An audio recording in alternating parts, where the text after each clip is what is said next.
What's up, everybody? Good evening. Welcome back. It's been a good week off here. Uh, while the kids were taking finals, we were hanging out, preparing for the holiday season, and we are back indeed, as Keon would say. Welcome in, everybody.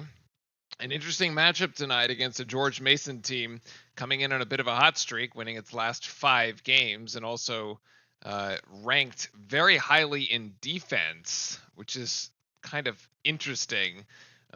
We have what might be a defensive struggle tonight, or at least one of these teams is going to break serve, so to speak. George Mason ranking 3rd nationally in field goal defense at 35.4%. While Duke is ranked 5th.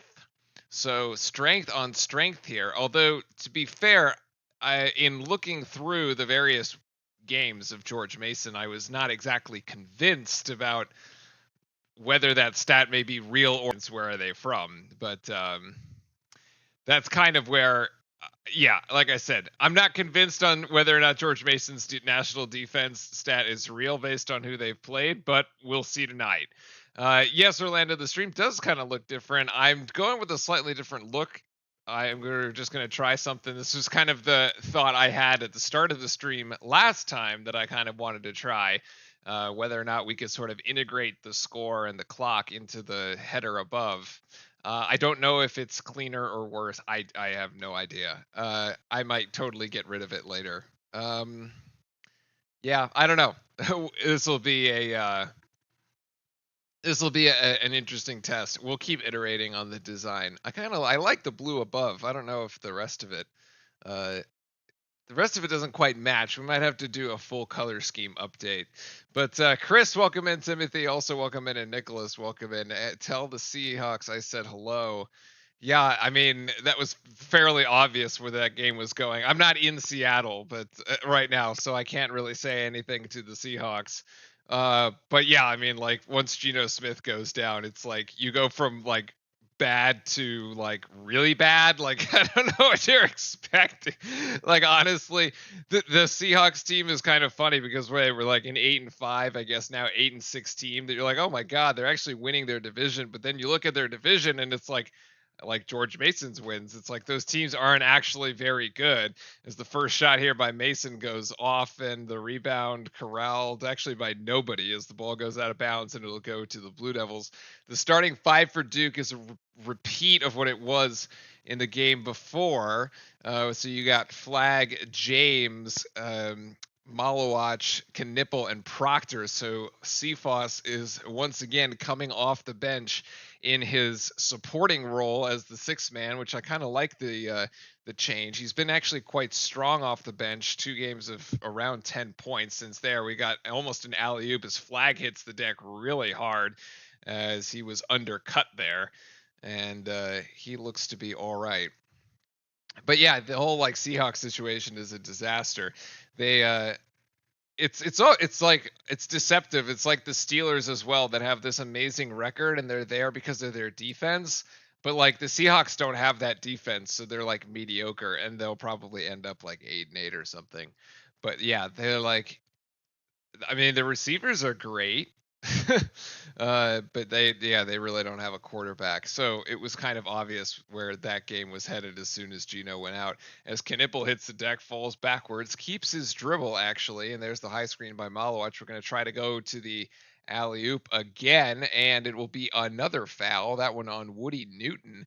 Woody Newton, actually interesting, was used to play for Syracuse and has actually played a game in Cameron way back in 2021, although he did not score any points in that game. As Flag threatened the 3 here on the inbounds, and after the threat, he will actually shoot. Also, a quick update here. Malik Brown is no longer out. He is expected to play tonight, which is great news as we get Cooper Flag for 3. And the other one, Darius Maddox, who just took the shot there, number 13, is used to be a Virginia Tech Hokie. Very similar story back in 2021. Played a game here in Cameron. as a freshman, barely got any minutes and didn't really score anything. So great ball movement here by the Blue Devils on the penetration by Flag.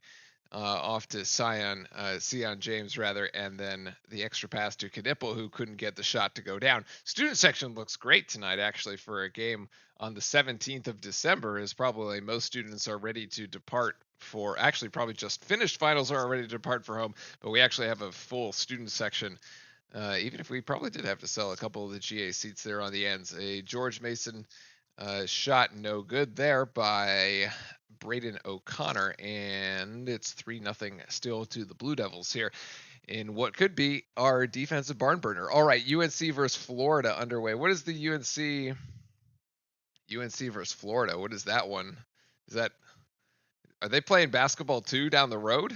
Or are they playing football? Is that a bowl? Are we? Oh, that was out of bounds on Knipple. Are we actually in bowl season yet, Orlando? Is that where we're at? Like, what are we doing? Is that how we're? I actually haven't been paying attention because I expected the bowls to like not start until this Saturday. Yeah, but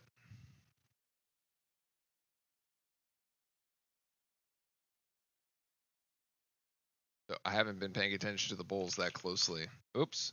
We could check it out at a break though, as Proctor for 3, nicely done. Tyrese Proctor in transition. Duke scoring there. Best times to score.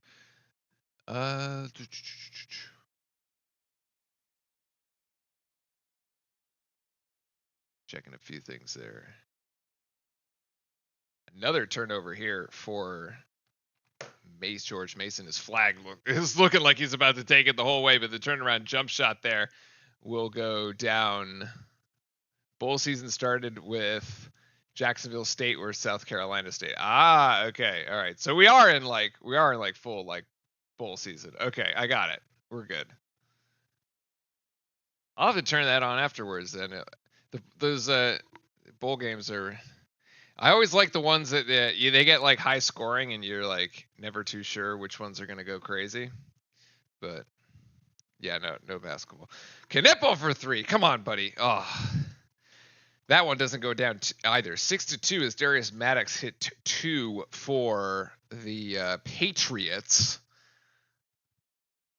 which I guess I don't really understand why they're the Patriots. They wear green and yellow, but it is what it is, I guess.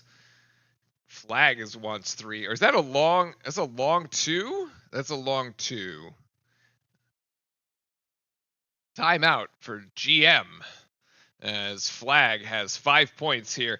I saw a lot of like there was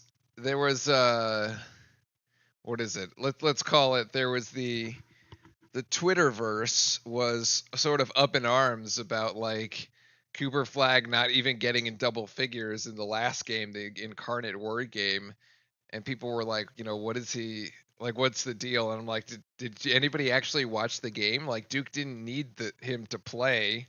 Like it's not nothing to panic about. But seems like he wants some numbers tonight. He's gonna start off with 5. Seattle made their logo change good, but GM made their logo change. Yeah, you sent me that one about the logo, and I was like, this logo looks like pretty bland, honestly. Like it looks pretty straightforward. I don't think there's anything too crazy about it.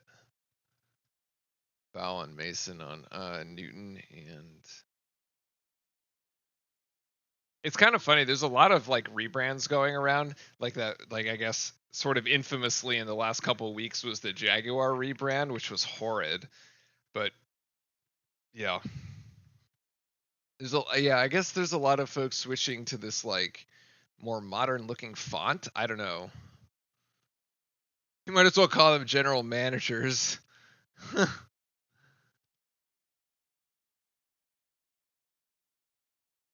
Gators 10-4. Gators 10-4 UNC.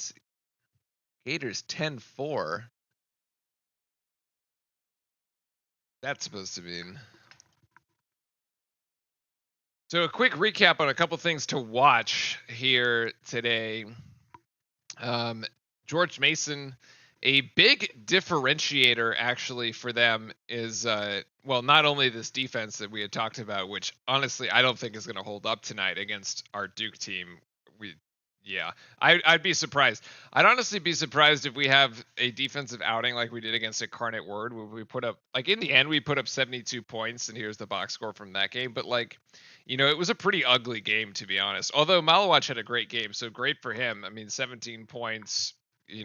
We definitely went inside into the paint when we needed to, um, and really exploited the size differential there. But like, let's be real. Anybody who watched that game here with us, like, that game was pretty horrid from an offensive standpoint.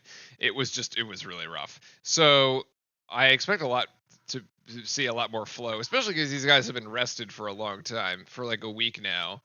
Yeah. Oh, UNC is down 4. I gotcha. Okay. It is a beautiful day when Carolina loses and Duke wins, even though we're like flipping. We're sort of flipping sports. Is it time to worry about Knippel's draft stock, Cat fan? No, I don't think so.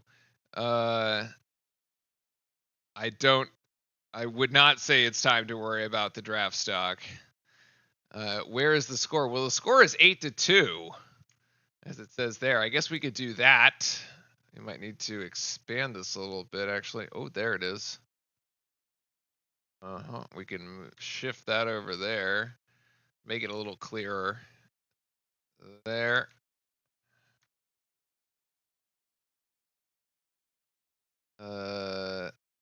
Oh, that D is going to have to move over, isn't it? That D is going to have to move over. Okay. We're going to have to, one of the, we can fix that. Nope. Nope. So he hasn't been he's been disappearing from like the scoring column, but like there was that one game, right, where he like had a bunch of assists, heavy, and it was like 6 assists, even though he had very few points. All right, we've successfully moved the D over.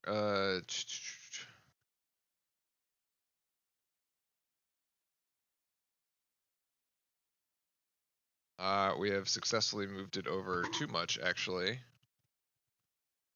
Okay, we're gonna have to skirt that back. This is a bit of trial and error, to be honest. Have a perfect. There we go. There we go. All right, we're good. There we go. All right, now it looks better. We could probably shift it over a little bit more to the left, actually. But oh my God, Trayvon Duval? No, Archangel, welcome in. Look, I actually think so. We'll check the stats at the end of the game. But like, if this could be another game where Knippel has like 4 or 5 assists, I'd totally be okay with it, honestly. I mean, he also kind of lets Proctor play off the ball and not have to play like primary guard. And actually, which is kind of an interesting lineup when they have Sion James in there, because then like Proctor is almost like the third option to handle the ball, so he can like really move around. And again, Proctor's the one taking the majority or making the majority of our threes this season.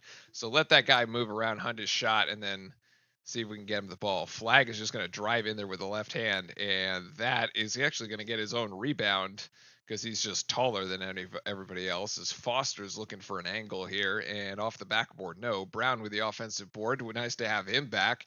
As Flag threatening the 3 again. He hit one earlier, and Flag's going to drive it in. He's going to get his own rebound again for the second time because he can't get the lay-in with the left hand, and he'll be fouled. How are we doing? Well, I think we're doing pretty good, actually. I'm getting my last day in the office or at work this year is on Wednesday, and then I'm just taking off, and then I'm done until next year. Oh, inbound pass. Let's see if we decide to go up top with it. No, we go to Isaiah Evans on the curl, who sends it over the backboard, and that's another rebound by Flag, who still can't get it to go, and that'll be out of bounds. So Flag has now recovered 3 rebounds in a single possession. He is determined. Did you see the record first half for the Tennessee women's team? No, what did they score? Oh, I did see. Well, speaking of other sports, I did see that crazy goal by the Catamounts, the Vermont team. As Flag's 3 is way off, but he can't get the rebound of that one. Was it the men's? Was it the men's soccer for Vermont that was unseeded coming into the tournament, and they ended up winning the whole thing? Pretty exciting, actually. I do wonder if that's it'd be interesting to see in the 12-team playoff that's coming up this week if there is really the possibility for some major upsets. Here's a 3 by Katie Johnston. That is off.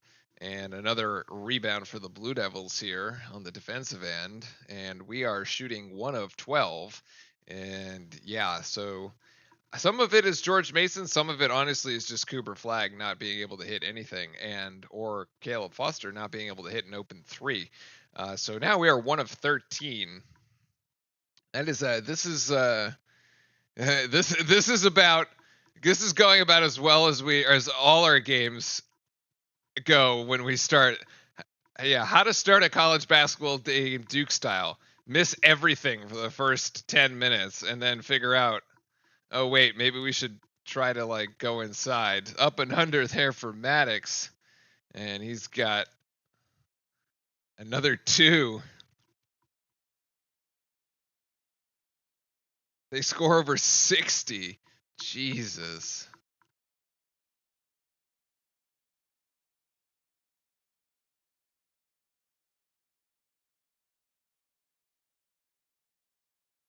It's 12:09. We have 9 seconds to go to hit this timeout. Duke has not scored a single point. I'm pretty sure. Yeah, we have not scored a single point in this 4-minute segment of ball. Okay.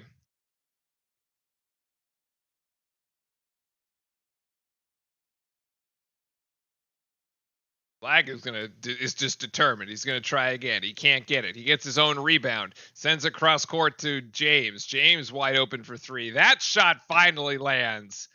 Oh, that looked good the second it left his hand. Yes. All right, we're back, boys. We're back.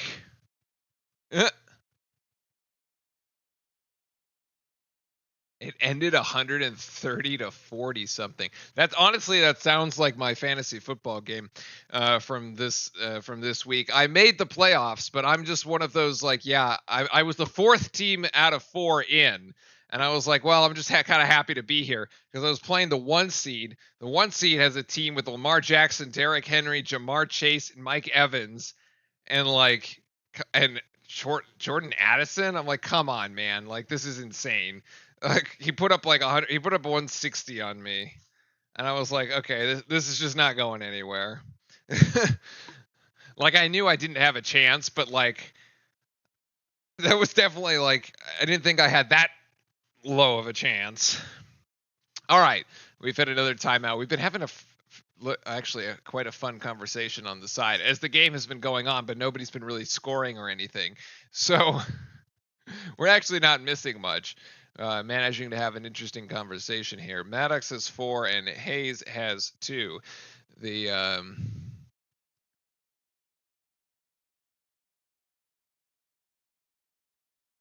Flag is figuring it out. Well, it's taken him 9 shots, and he's got 6 rebounds, 5 of which are offensive. So basically. 5 of which are offensive, and they're all his own misses. He's basically generated himself an so it's like he's taken 4 and then generated himself an extra 5, which mathematically doesn't make any sense. I guess so at least one of them has to be not hit. No, they could be. That could be it. He's taken 4 and he's gotten 5 rebounds. It's crazy. So I guess he's going to have a double-double in the first half, the way that he's if he decides to keep doing that. But maybe he should get rebounds from other people. Meanwhile, Foster is 0 of 3. Evans has missed his one and only 3. Proctor is 1 of 2. Knipple 0 of 2. And James has hit his only shot, thankfully, and that's the 3. So it ended 139-59. That is 80 points. Yeah, 80 points. Well, my fantasy game isn't that bad. I mean, it's only 6. I've only lost by 60. Yeah, Foster driving more would help this team. Although statistically, yeah, I mean, if you just look at the shot selection, Cat, it's like backwards because like he's 0 of 2 from 3 and he's taken 3 shots, so he's only taken 1 shot inside. So yeah, based on his shot selection, I mean, I think the statement is valid, but it's going the opposite way on you here.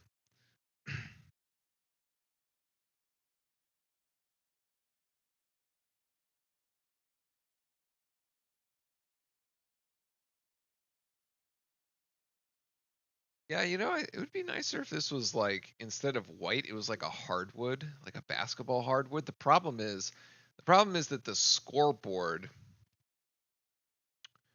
doesn't have that background. Yeah.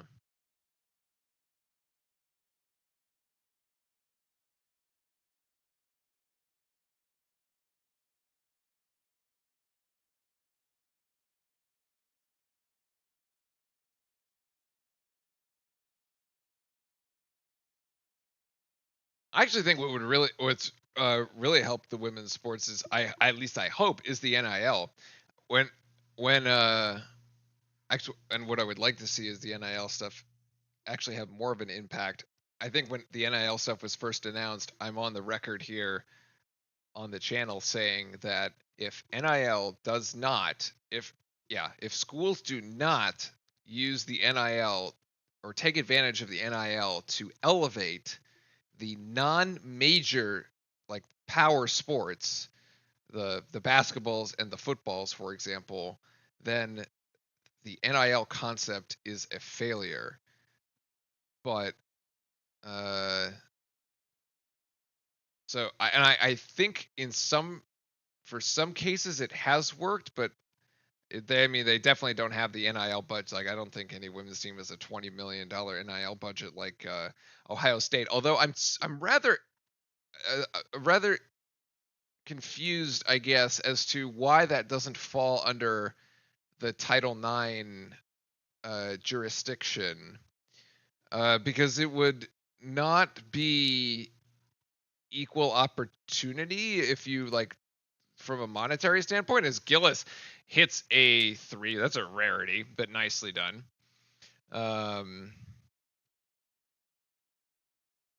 So I would like to see the stats on that. Like if Ohio State puts up 20 million for a men's sport, do they also have to do like 20 million in NIL for a women's sport? My guess is that they don't. Although I guess it's unclear as to whether or not that's actually a Title IX violation.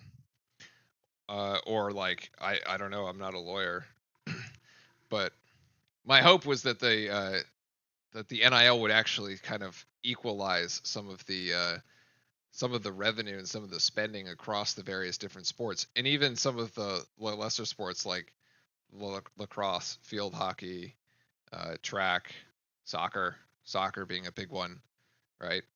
Uh, so I don't think that's actually played out, but that was kind of my hope for the whole NIL deal. Yeah.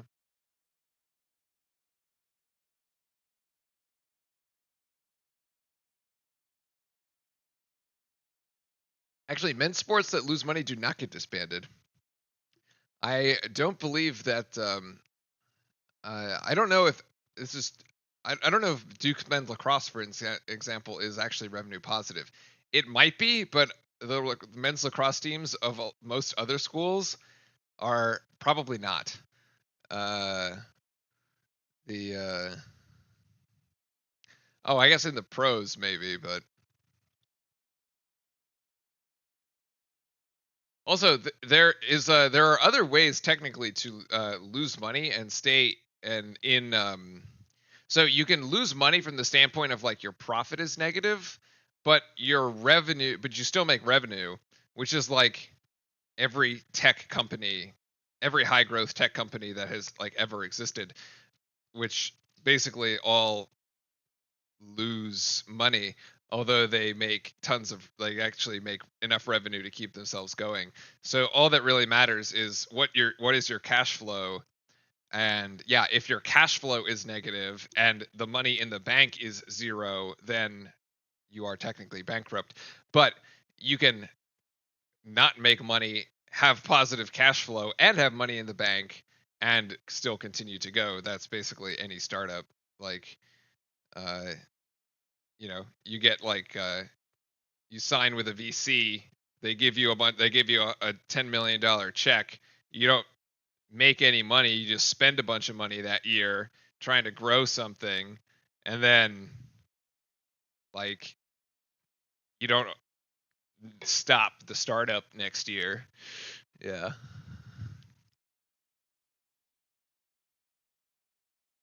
Well, a Mississippi college got canceled because they only won a game more each season. Yeah, like that can happen too. There have been. Oh, there's your Knipple score. Who was complaining about Knipple? Cat fan was complaining about Knipple. There's your two for Knipple. Um, yeah, you can have like football programs that are disbanded too. There's another one. There wasn't Mississippi College, but there was another example of that, as Flag slides into one of the George Mason players in one of the oddest plays I have seen in a long time. He slipped down. How many football players have gotten a deal like Cooper Flag? Uh, I don't know what Cooper Flag's deal is, although I'm not sure. The question I have on that one is whether the New Balance deal was done before, or like it was done through Duke, or through his own age, like his own representation. Uh, that I'm not clear about, but that is probably like he has a, like, right, he has a shoe deal like as a 17-year-old freshman in college, which is insane, right? So like, but this is the same thing. Like, look at the I mean, the Bill Belichick deal to go to UNC, which is, by the way, enormous news from talking on a Duke stream. We can't talk, like, go through this stream and not talk about, right, like the fact that our arch rival North Carolina just signed Bill Belichick to be their football coach in what is a ridiculous, like absolutely sort of ridiculous NIL laden deal. Although the stipulation in Bill Belichick's contract is actually hilarious, because he basically, nice cut there by Proctor. He has like this bizarre buy. It's like he has a $10 million buyout prior to the end of June 2025. That's another steal by Malik Brown. What a beauty. This dude is going to be Defensive Player of the Year in the ACC. I guarantee it. Book it. Just bet Vegas on it, as Gillis gets two of them on that. So nice run out, 20-11. Well, yeah, he has been horrible. But like, look, I was a Tom Brady guy. I was not really like a New England Patriots fan. I was a Tom Brady fan, and I was like, whatever happens with Bill Belichick and his crew, like whatever. If he doesn't have success, it is what it is. I don't know what egos are going on in New England, but it did sort of prove that Tom Brady was right. But it's just crazy. So yeah, so Bill Belichick has a buyout clause in his contract. It's $10 million up until I think it's June 30th of 2025, and then it drops down to $1 million. So basically, like, an NFL team can scoop him up prior to when he ever even coaches a single game at Carolina. Okay, so he's like giving himself the ultimate out in that contract. Look it up. It's incredible. So yeah, he might not, if there's an opportunity for him to go back to the NFL, it's in his contract that he can just up and leave basically before he ever coaches a single game. And then they have like, yeah, that whole like 20 million in NIL that they had to put together to get all these transfers and pay all these players. And then he was asking for, what else was he asking for? He was asking for a GM, which you find now more and more in these college programs. I mean, Andrew Luck is now the GM at Stanford for their football program. Like, college programs that now used to have general managers. Like, it's insane, right? And then he was going to pay like a coaching, yeah, and then he was asking for money to basically pay like an NFL level coaching staff. But like, I mean, at the end of the day, he really is the GM. He's the head coach, the GM, and the owner, right? And that's like what he wanted in the NFL, basically. Stanford does have, yeah, Stanford of course has a lot of money. They have a huge these schools have huge sums of money. It would be great though. Like, just imagine Duke getting a win over Bill Belichick Carolina. Like, that's gonna feel really good next year. And it could be that Bill just burned a lot of bridges in the NFL. I don't have the insider scoop on that one way or the other, but yeah, he's actually kind of funny on the when he does the Peyton and Eli thing on Monday nights. He's kind of funny on that. I think it will be funny, like him answering questions after games for reporters. uh, he's gonna have to be a little bit more. I don't know if he can get away with some of the antics that he got away with in the NFL in college.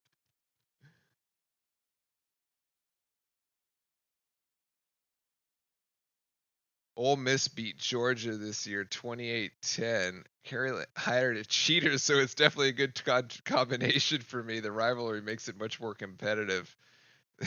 That's funny.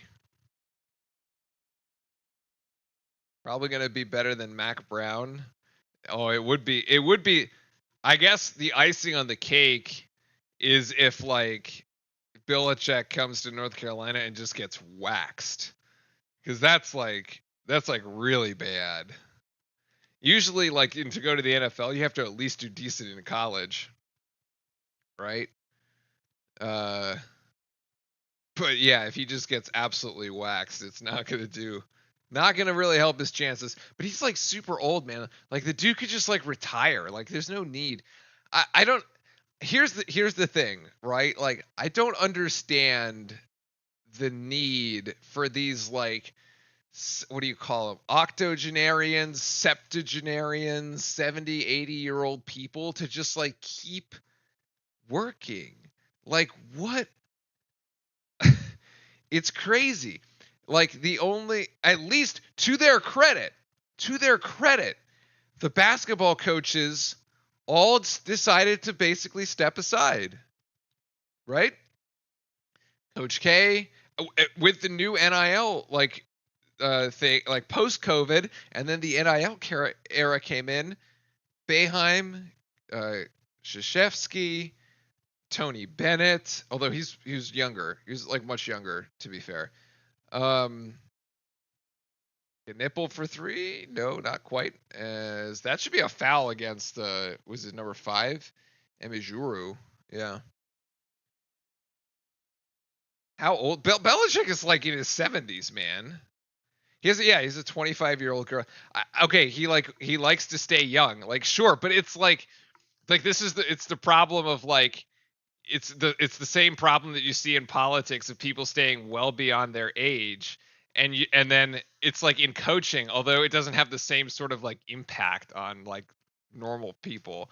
But like come on, man. Like at some point you just got to hang it up. Doesn't matter how old you are if the ego is still there. But that's like one of the sins, right? Like isn't like pride is one of the 7 deadly sins. Like the pride and the ego are just like uh I yeah, what Nick is saying is absolutely true. It's like part of the human condition, but it's like not a part of the human condition that should be celebrated, right? It's like it's the opposite. In fact, we should be like it should be allowing younger people to get their opportunity to make a difference. All right, old coaches are usually less successful mainly because their coaching tactics don't apply as well. I mean, but look, to be fair, it takes a lot of skill to be good across a lot of eras. I mean, and Krzyzewski was, right? As was Boeheim. To be fair, they coached for decades, and they were like Krzyzewski won a championship in 3 decades, right? He won in the 90s, the 2000s, and the 2010s. That is greatness, right? But like at some point, hang it up. Yeah, pride, greed, anger, envy, lust. Yeah, but this is not greed. He's not. It's not like he needs more money, right? It's like it's pure pride, and maybe some envy actually too. But yeah. Well, I mean, we know Bill's got plenty of lust. As Timothy was pointing out, he's got a 25-year-old girlfriend, very good looking, by the way. I mean, great taste. I don't blame the guy, but like, uh, he's gonna prove that he can still win without Brady. Yeah, sure, on the college level, he's gonna go win a college championship. Okay. As George Mason gets a bank shot, finally they break a 3-minute scoring drought. Honestly, we're having more fun with this chat than we are. The game is great. The game is fine, but the offense is a little slow. As Isaiah Evans comes up empty again. I really don't think this is like a problem of George Mason's defense either. Like Isaiah Evans is open on that shot. Like he should be able to make it. There's barely a closeout and contest. I don't know. Yeah. Bill Belichick says you're as young as the girl on your arm. I suppose. I suppose. All right. We got to refocus on the game here. All right. 20-16. Is Flag going to feed Brown? And it's actually Mason is going to keep it in bound as that's a turnover. So now at the 4-minute and 15-second mark, we find ourselves in a 4-point affair. Pun intended, I guess, there with Belichick. There was an interesting stat that George Mason is 5-0 when committing less than 15 turnovers. Right now they have only 4, and make that 5. No, that'll stay with Mason actually. They're on the out of bounds there. So 16-20. What is actually happening tonight? 16-20 as Duke is shooting 26.7% from the floor. That is classic Duke. I get the feeling Duke is going to start playing the second half again. They're in cruise control. They're in the wrong kind of cruise control. They're in the cruise control, but you forgot to take it out of first gear. Is the cruise control that we're in. Like they are not in like 5th or 6th or 7th gear cruise control right now. Where'd the dog go?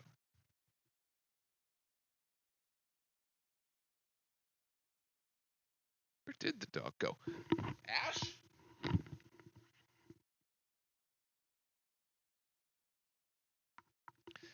The dog disappeared on us. Rebounding 22-14 as let's see if the vacuum cleaner known as Cooper Flag has continued to suck up rebounds. He's at 7 right now on 2 of 11 shooting, so his shooting hasn't gotten any better.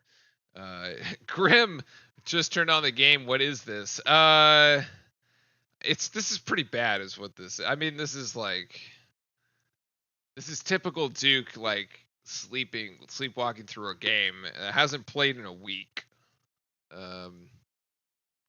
It does actually rain. It does rain a lot, but we've managed to do okay. He's got a lot of hair, so it's like he does well in the rain, honestly. Yeah. Grim, you might want to turn the game off and come back in 30 minutes. Maybe we'll have figured it out. Yeah, Duke did do this last time in the first half, but like it's not great when that kind of thing becomes a habit.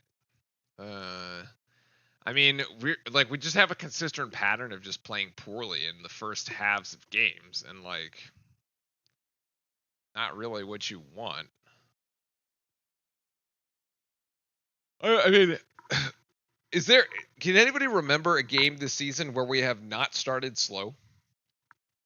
Like, honestly, I mean, the Kentucky game, we were down.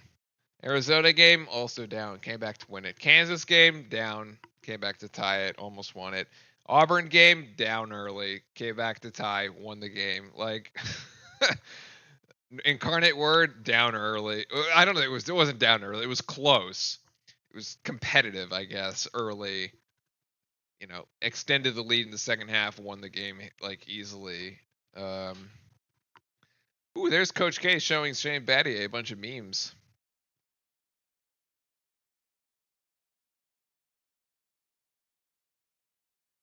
Louisville game down 14 at the first half. There, thank you.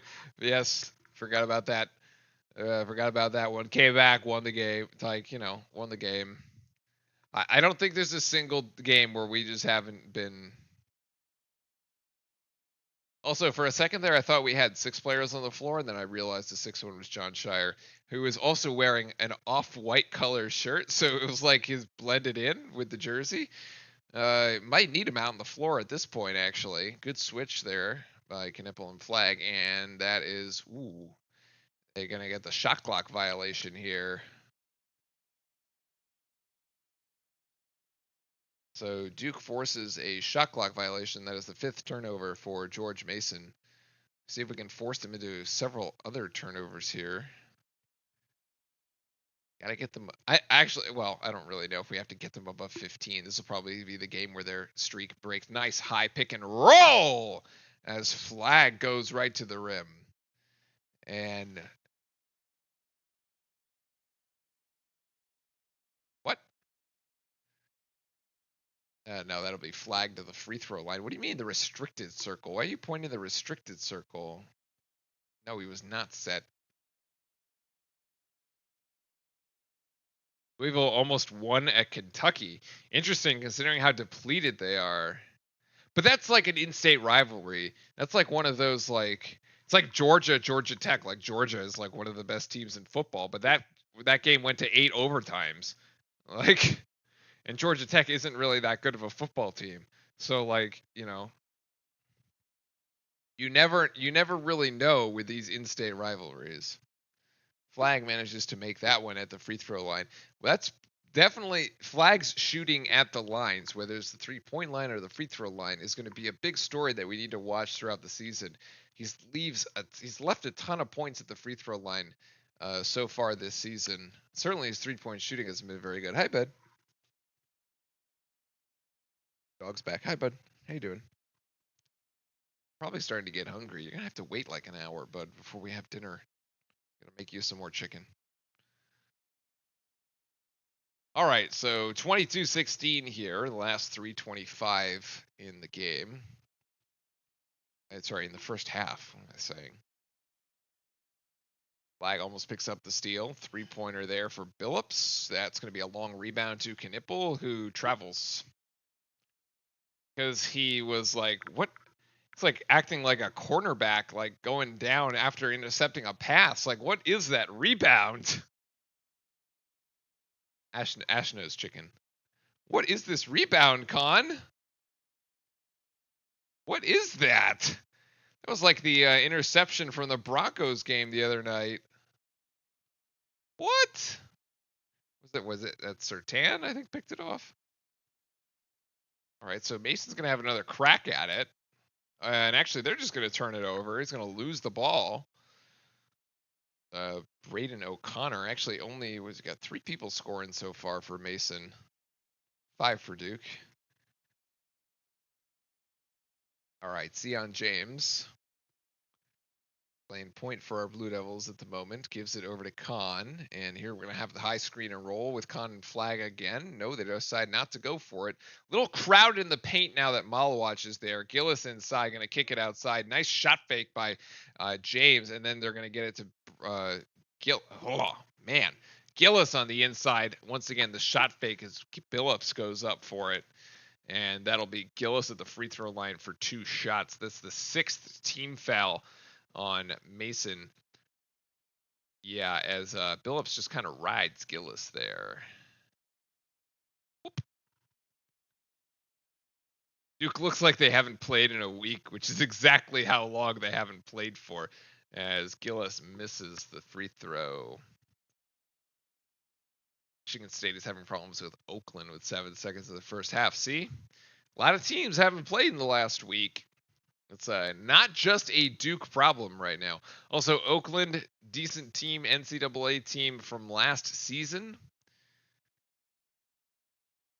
Could be trying to pull an upset to get a signature win to get themselves, back into the consideration for the tournament.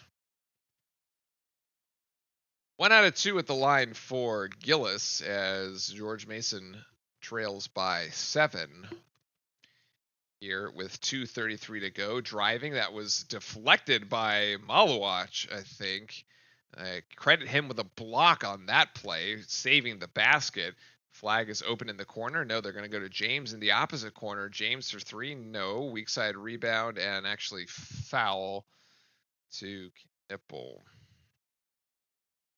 on the rebounding action.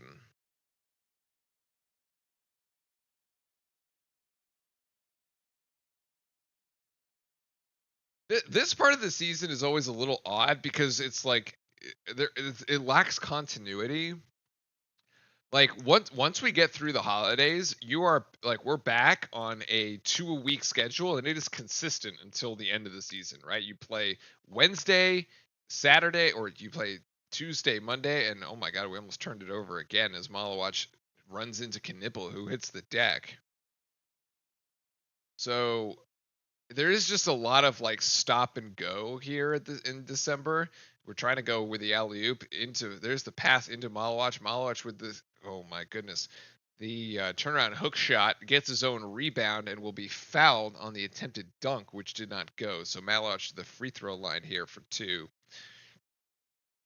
And yeah, I mean, and it's going to happen again because we play on Saturday, right, against Virginia Tech. So we're back into ACC. By the way, right here on the channel, Saturday. We'll be back for that one. And then we have a 10-day break until we play the next game.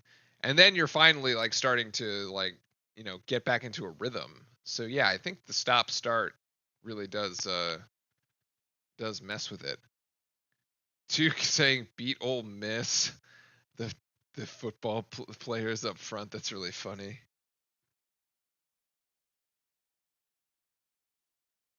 And Malawach missed them both as Gillis tried to get the offensive board but could not.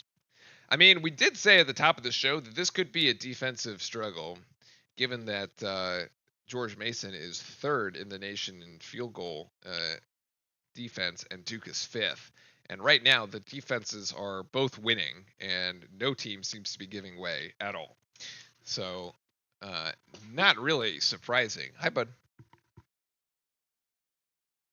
This was a distinct possibility that just happens to have played out. I hope Clemson goes down to Texas coming up in football. Yeah, our Duke team, yeah, Georgia can even beat Ole Miss. Yeah, our Duke team is probably going to get killed against Ole Miss, considering it has no quarterback right now. The transfer for this, we did land the transfer from Tulane, but it's not playing in the bowl game. So, yeah, I fully expect it to be. That should be a foul on 1. Okay, that should be a foul on Billups. Nothing called. So is this technically the Duke show? What do you mean the Duke show?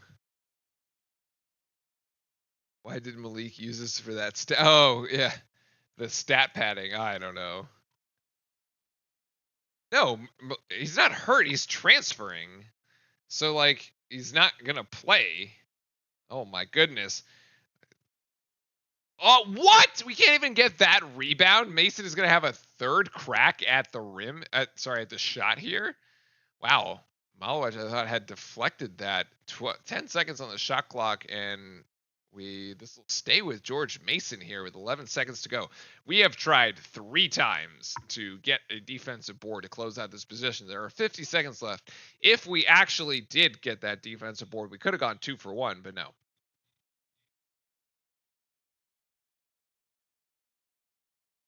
Oh yeah, I mean this is the show.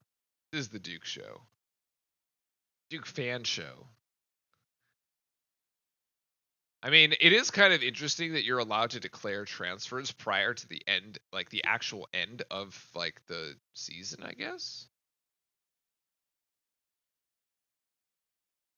I don't know how that's a foul on Malawatch, but wonder what's up with the several grads wearing the red Squid Game guard costumes uniform. They need to do the blue versions. Oh, I have been seeing there's like advertising for a Squid Game thing. There's a Netflix game coming out.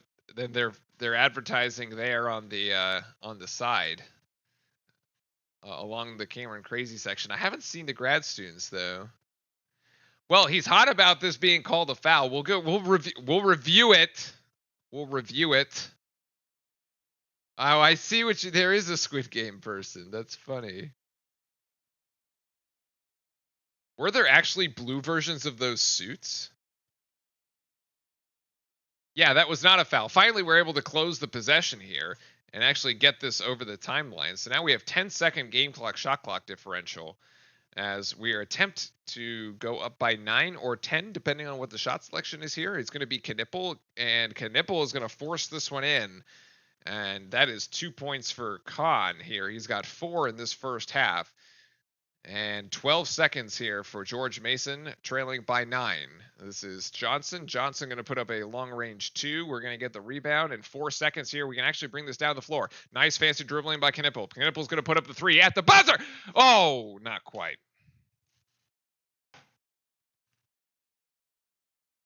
That was that got exciting there at the end. We all know the pattern. Duke's going to blow this open in a second. That typically is how this goes. I mean, teams kind of hang with Duke for the first half, and then they can't play the full 40 minutes, right? So, but like 16 might be the best defensive performance for a first half for us, right? Maybe. Also, anybody else surprised at the Jameis Winston benching? To be fair, I exploited the Jameis Winston situation in Cleveland, playing a Denver defense against him 2 weeks ago that I knew was just going to do great. Although to be fair, they didn't do very good in the first half, but in the second half, I was good old Jameis showed up in 2 pick sixes. So yeah, it's a bit of a sad situation, honestly. He really slings it, but a lot of good with the bad, I guess. I'm missing a lot of the there. All right.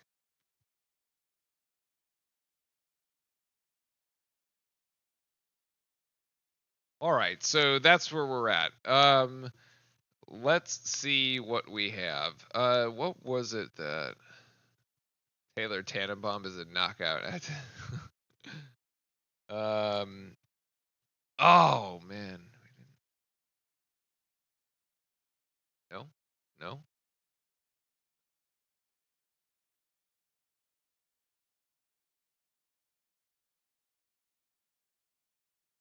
Damn. All right, I tried.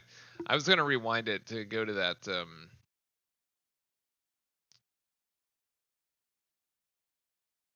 replay, but we can't see it. It's in Evercode. It isn't. The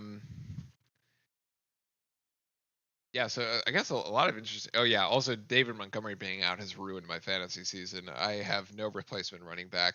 So even though I was gonna end, the worst I can end is 4th because I'm in the winners bracket of the playoffs. But like 3rd would have been nice. Now there's just no chance. Because I have no second running back, and my first running back is Jonathan Taylor, which is a freaking disaster, to be honest. Like I am so done with Jonathan Taylor. The whole like dropping the ball at the 1 yard line is beyond inexcusable, and I just cannot get over it. Am I done with Christmas shopping? Actually, I didn't really do much Christmas shopping, but to be fair, what I did do, I actually made gifts this season. Um, so for an aunt and uncle, I had a huge project this year where I made a model boat, and and I used some of what I learned from that to do to make some coasters.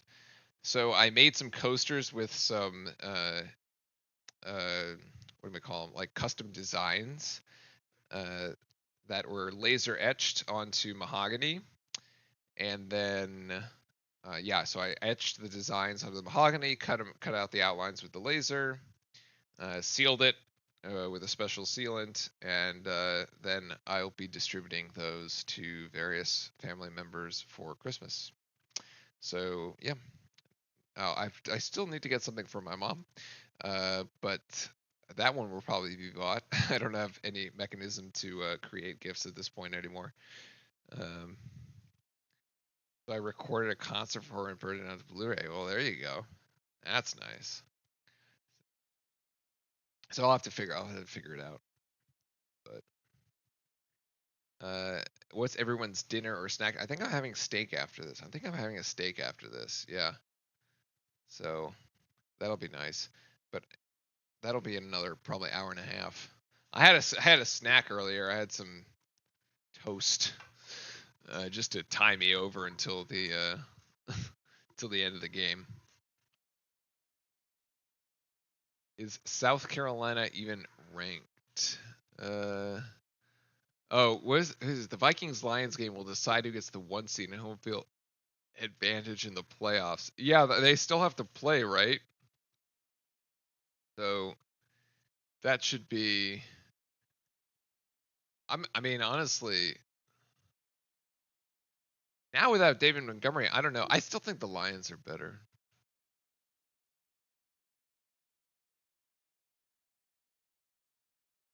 Oh, this is the Florida Carolina game. Interesting. Yeah, the Jumpman Invitational. Oh, I see. It's like a bunch of schools that are sponsored by the Jordan brand. That makes sense. Oh, wait. North Carolina is no longer ranked. That's crazy. I was not tracking that, Chad. I was not tracking the fact that UNC was 6-4 and unranked.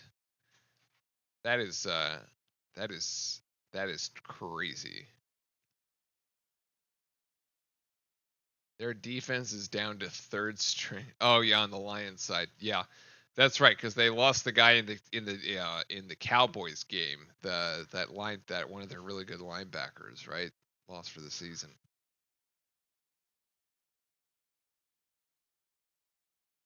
I mean, when they were putting up 50 points, it didn't really matter. But 46-34, North Carolina on top of Florida. Let's see. I guess we can go around a couple of the other scores while we're at it. There we go. The that one, Ole Miss 42. This is this MSU game that y'all were talking about. Michigan State 31, Oakland 30. Like Clemson is getting beat. It's funny. Clemson actually a ranked ACC team. Ranked ACC teams are rare, but yeah, being beaten by SC. So that's a South Carolina in-state rivalry there. It looks like Auburn and Gastonia, and then UCLA Prairie View. Yeah, for the football. Oh wait, no. All right, so what do folks? I guess our Saturday game had given Duke a little bit of an easier opponent for their bowl game. That's kind of our fault, though, to be honest, because the 9-3 record puts you in the fact that you're in a bowl after New Year's. Like those opponents are going to be like you're going to be matched up against another 9-3 team. It's like you don't get to go up against a 6-6 team, right? Michael Vick is the new head coach of Norfolk State. Yeah. I had heard that they were looking at that earlier. I heard it earlier today that they were in conversations about that. It's kind of interesting. It's kind of cool to see actually these former players going back and coaching. They're following the Deion Sanders model, and I mean, especially in the NIL era, it seems to make sense to me.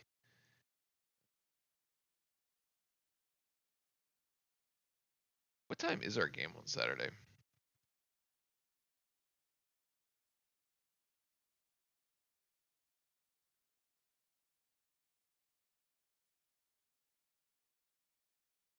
4:30.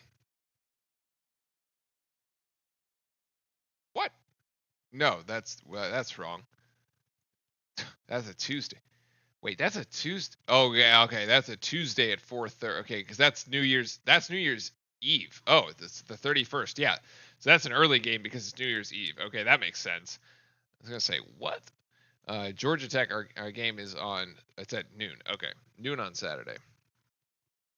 We'll be back here noon on Saturday, and then we'll do a Merry Christmas, y'all, and then be back on New Year's Eve, the 31st. And then, like I said, you're back into the once you hit here, you're in two a weeks, right? SMU, Pitt 3 days later. That's kind of brutal. Notre Dame, Miami, Saturday. Okay, this is our bye week, so we go Saturday, Monday. Oh my goodness, we have to go play at Wake. I had not really looked at the schedule in a lot of we have to go play at Wake, and then we get NC State at home. Ugh. At least this isn't road. That would have been brutal. And, oh my god! And then we get Carolina. Wow. This is what is this like the North Carolina Derby here? Like you get all three. You get all three NC teams. Like one right after the other. Wake Forest, NC State, Carolina. Saturday. So you get a little bit of a break. You go Wednesday. Clemson. Oh, nice. You get both of the West Coast schools at home. I'm very curious how this works out. If because had you traveled, you probably would have gotten both of these away, and you would have stayed out there. You could beat all the yeah, we did get all of them.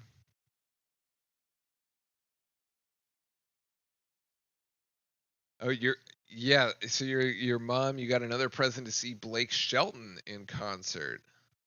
Very nice. Good opening act. Trace Atkins. Wait, isn't that the one who does Fast Car? Right? I have that right. That's her.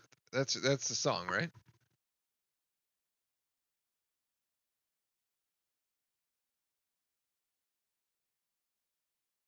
Yeah, Illinois Monday, Saturday, Tuesday. There's a gap in the schedule. Florida State. Then Wake and Carolina. It's like these are always paired. Oh yeah.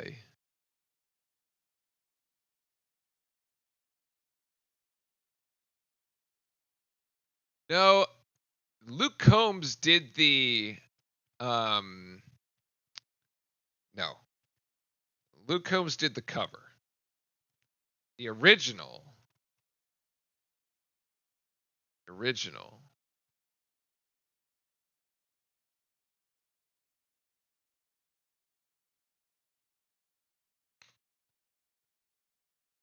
Oh, it's Tracy Chapman.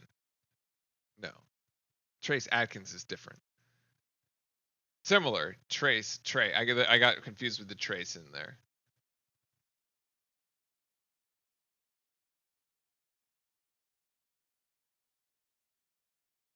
All right, I think we should be almost done with halftime. What other crazy sports news has there been? We talked about Belichick and Carolina. It's like you got that one, the NFL one. Oh yeah, also what is the deal with the NFL games? Why are there NFL games? I want to know why there are NFL games on Saturday that there's the college football playoff first round. It's like nobody asked, okay, for two games. Uh, The 25th, okay, the 25th, which is Christmas Day, is a Wednesday, which means it does not interfere with the NFL schedule at all. Honestly, nobody asked to put like the Raiders and the Chiefs on a Saturday game, and it's a doubleheader. There's another one.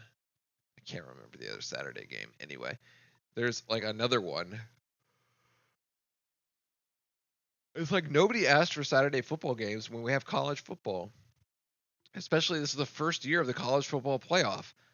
Like that's what we want to watch. We just want to watch that one straight. Like and it's like it's back to back to back, right? There's 3 games on each of the on or there's 4 actually. So you don't need to sprinkle the NFL in there. Save it for you could have done it on a Friday if you wanted, but save it for Sunday. If Bill's gonna send a spy to record the Duke football practice. I don't know if it gets cold enough in North Carolina to deflate the balls at all, or justify deflating the balls. Spygate college style, jeez.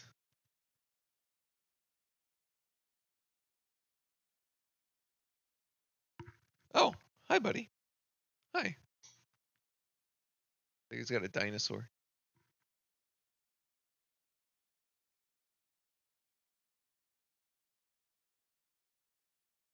All right, folks, we need a really good start to the second half. We need a really solid first 4 minutes here. Yeah, I kind of feel like that. I feel like that, John, too. I feel like, yeah, I'm definitely feeling it there, Johnny. You know, I can't, all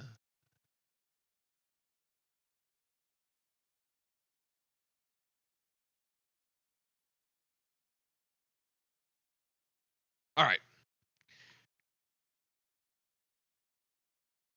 Lowest scoring half of the season for both teams. It's actually lower scoring than the Incarnate Word game then.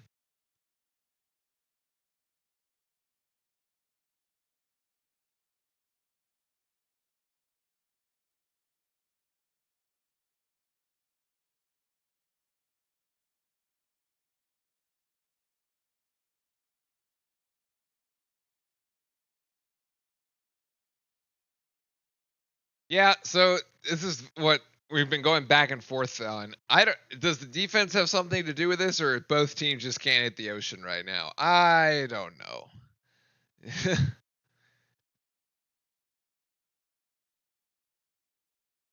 Yeah, the points in the paint need to improve. Finally, halftime is over.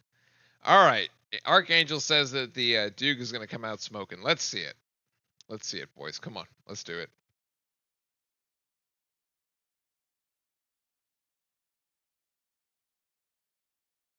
11 offensive rebounds, but only 3 second chance points because Cooper Flag has gotten almost all of them. More than half of them from his own misses. Oh, Proctor gets denied. Just sat down. Oh my God, that is a charge. That's a block? Wow.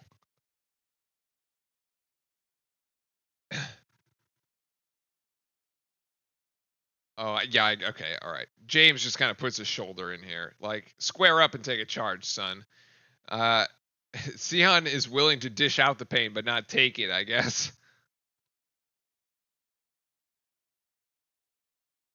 Haynes working on Malawatch here. The turnaround by Haynes. Oh, off the rim. So that doesn't go down. It's a 5-on-4 if Duke wants to push. It's a 5-on-4. Knipple to the rack with the right hand. 6 points for Khan. Points in the paint for the Blue Devils, and we've opened up an 11-point lead. Where's Evans? Evans is on the bench for right now. He did play in the first half, but yeah, on the bench at the time being. Here's O'Connor. Yes, it is O'Connor.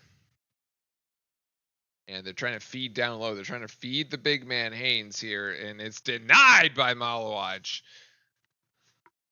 O'Connor from the free throw line. Yes. First points for O'Connor as we've traded buckets. That's more action than we saw in the last 4 minutes of the game. More action in the first 60 seconds than we got in the last 4 minutes of the first half. Flag on the curl. Flag thought about 3. No, son. Take it in. There you go. Up. up and get fouled. Ooh, should have had the and one. There'll be a foul on Anderson. His second.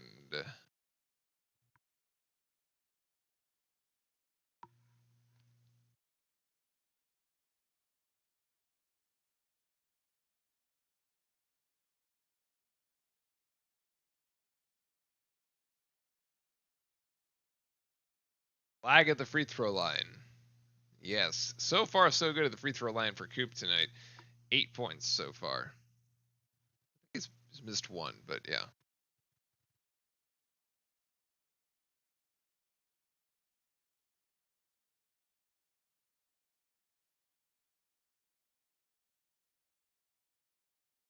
And Flag with the second. So 9 points for Cooper so far tonight. Leading all scorers. And we've got full court press here by the Blue Devil guards as actually we call it off with 3 seconds to go as we have extended the 9-point lead to 11 here made off those free throws. George Mason was able to get a bucket back, and here they're going to shoot for 3. That looks short. Malawatch coming down with the rebound, and it's actually Proctor that comes down with it, and so danger zone here for the Patriots as Duke is looking to convert and really punish. Clear out the left side for Flag. One-on-one isolation play. 2 steps there, turn around jump shot. Flag gets the kind roll from the Cameron home rim there, and now it's a 13-point affair. As Chat was saying, Duke looking to extend. So far, so good. Keep playing the defense. Here's Hayes driving on Malawatch. Malawatch looking tall. There's a pass outside. This is Newton. Newton driving in. Can't get it to go. Rebound to Hayes. Hayes stuffed. And turnover by George Mason. That'll go back to Duke. As Hayes kind of beside himself on that one. Really thought he was going to get that back.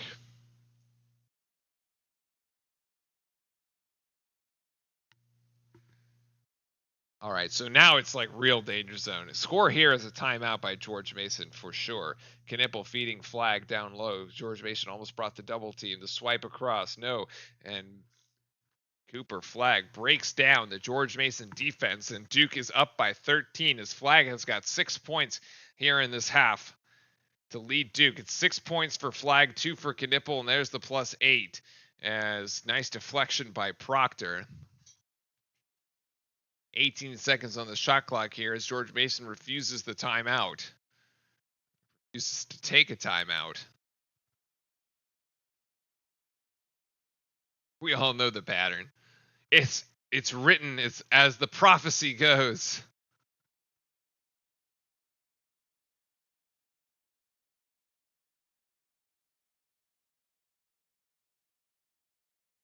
George Mason probing here. This is Billups back to O'Connor. O'Connor working on Flag.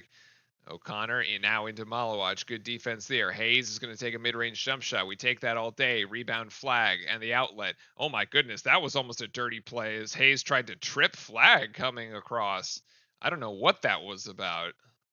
Whether he fell or it's actually that looked pretty intentional. Anyway, nice extra pass. Flag to Proctor. Proctor for 3 drills it. Now they really need the timeout. So that was the problem. You didn't take the timeout in the previous possession. You ended up with a bad shot. That shot led to a run out. One thing to another. Cooper Flag assist to Proctor. And this is what we were talking about, Proctor playing off the ball and not having to be the point guard all the time. When you got folks like Knipple. Actually, Knipple was playing point guard in that particular one. The nice pass to Flag, and then Flag with the extra pass to Proctor. Sorry, it was James. No, yeah, Knipple was playing it there. Nice bounce pass over, and then the extra pass. Yeah. So there you go. The last person to touch the ball in that play was Proctor. And it was the one who shot it. So I actually really like this sort of little change in the offense where Proctor doesn't have to play point guard all the time. Spot up, take 3s, turns him into a significant 3-point shooting threat. So there we are. Okay, easy peasy, as chat was saying. Duke coming out very strong here in the second half. George Mason has scored only 2 points so far, as Cooper Flag is absolutely on fire right now. 6 points so far. He's got in the second half, 13 for the game, 8 rebounds, and 2 assists. 1 block to go with that as well. Duke's starting to turn it on, and Flag is killing it. Love the Disney promo for ESPN. I'm an old school Disney fan. What? Which one? I missed it.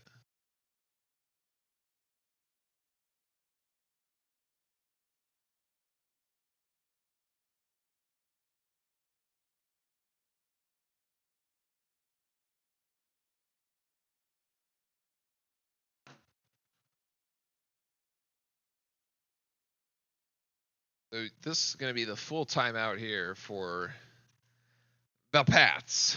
Oh, for the NBA Christmas game. I gotcha. He has better beat UNC next year, especially Manny Diaz beating the Bill Belichick UNC. I'd be very interested. I don't know if that's going to be, to be honest, I don't know if that's going to be instant success, right? That's kind of like, it's it'll be interesting to see if it is instant success for Bill Belichick at UNC. I don't think so, but of course I'm biased, so I don't know. Could be.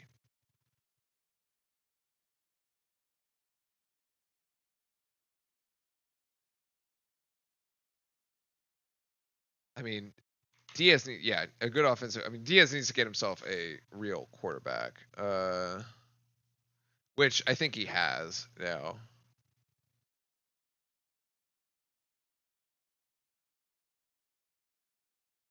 Oh my God, what am I doing?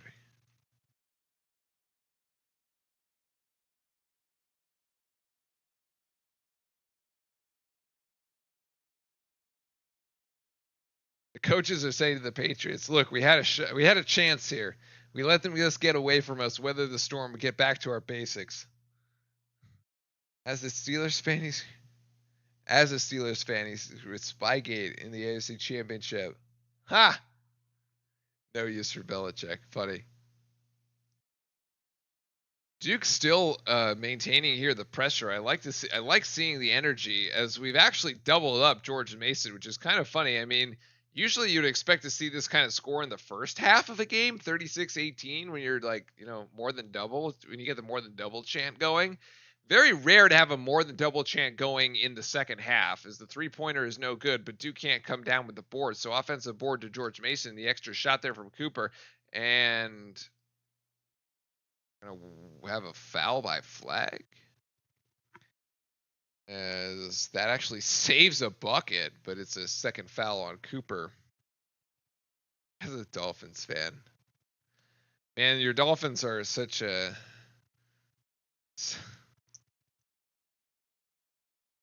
the Dolphins can't play when it's in freezing temperatures, which is ironic given their. Actually, it's not ironic. I mean, it's quite fitting, I would say, given their mascot. It is just kind of a laughing like a joke, though. Wow, Hayes gets it to go there. That's 2 points for him.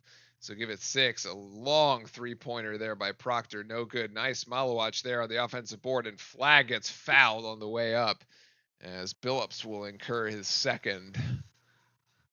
I mean, every time it's like cold out, you just know it's not going to happen. You're just like, nope, that's no. And it's just become like one of those things that it's like ingrained. They're like, at some point, are you going to break this curse, or are you just always going to be bad in the cold? Cold, I guess. That's the under 16 timeout here.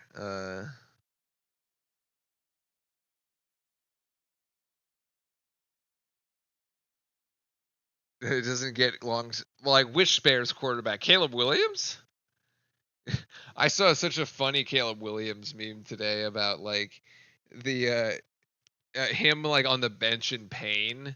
Just like there was a shot with him at Oklahoma, one at USC, and then one with the Bears, and it was like the trilogy where he's just like doing like this thing on the bench. It's quite funny. The Bears, just the way that they fell off the season was crazy, man. They were actually like their offense was putting up points, especially fantasy points early in the season, and then it just fell off a cliff.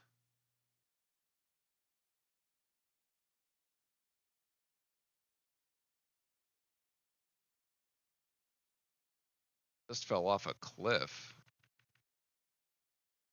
ever since they got back from London. Oh, Jim McMahon. I see. I see. I see. Why so many timeouts? Well, George Mason took one, and then there was the media timeout after that. So they got to get all their commercials in. Really, why?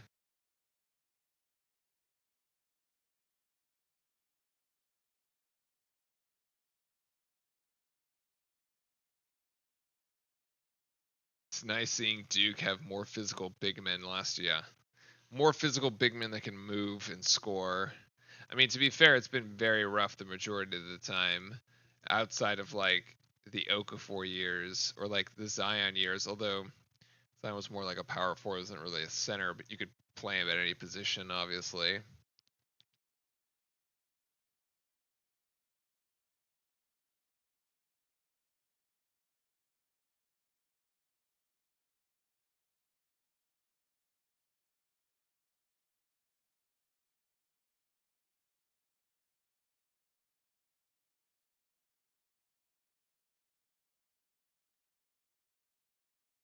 Flag has some Zion. He certainly does. He just doesn't have the Zion build. Yeah, Auburn beat up UNC by doing the same thing and tried to do the same thing to Duke by shoving him, and it didn't work. I mean, remember, was it 2 years ago when we just got manhandled in the NCAA tournament by Tennessee? Yeah, I feel like that strategy is not going to work against Duke this season. I really hope not, because like that was really bad, and then we didn't really fix it the year afterwards. But now, to your point, it might start like we might have a shot at it.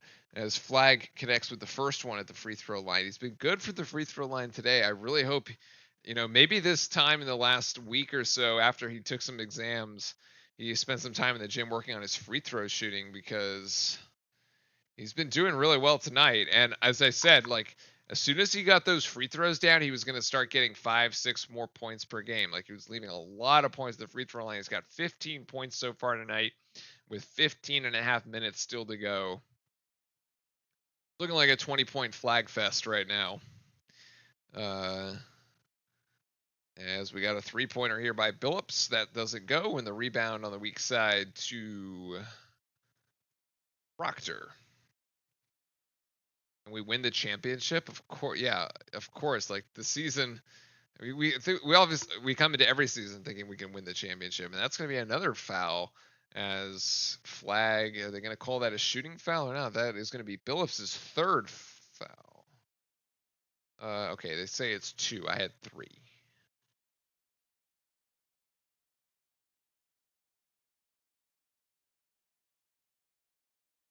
somebody else has. I'll fix it here in a second. I think it's this. Proctor to James, and there's the high screen by Malawach. We do nothing with it as we have 8 seconds to go, and now ball in the hands of Flag. Flag with 5. Flag dribbling as he goes to the ACC logo, and Flag puts up the mid-range jump shot. No good.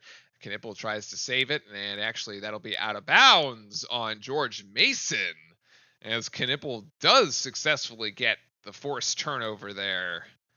Very nice. Another turnover here by the Patriots, forced by Khan.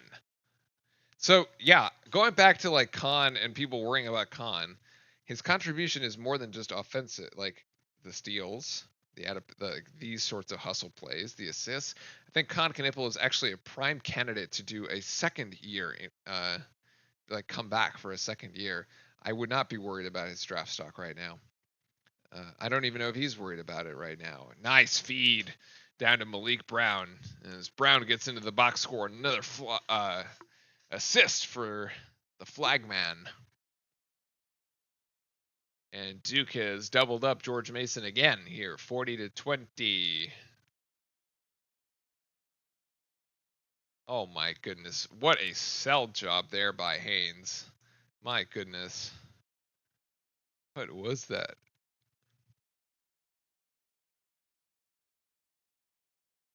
Welcome in, everybody. Hopefully everybody's having a very nice Tuesday. Usually we get to do these games and say, happy Wednesday, get over the hump. But Tuesday, maybe if you have a shortened week like me, Tuesday is your hump day. And this is going to be right to the basket for Darius Maddox, who has 9 points so far as the Duke defense breaks down on the inbounds play here. Easy bucket for the Patriots, 22-40. It doesn't feel like a Tuesday. What does it feel like, I guess? Malik Brown was being left wide open. The scout has said he's not going to shoot that three, clearly. No need to close out on him. Proctor swing pass. Actually, Proctor turnover. Oh, and flag gets hit and goes to the deck there. No foul called, and actually nothing for Patriots. No, actually, on the offensive board, Hayes. And Hayes has got down with a calf issue. Looks like a potential cramp as he goes directly to the George Mason bench, and they have to stretch him out. It feels like a Wednesday. There you go.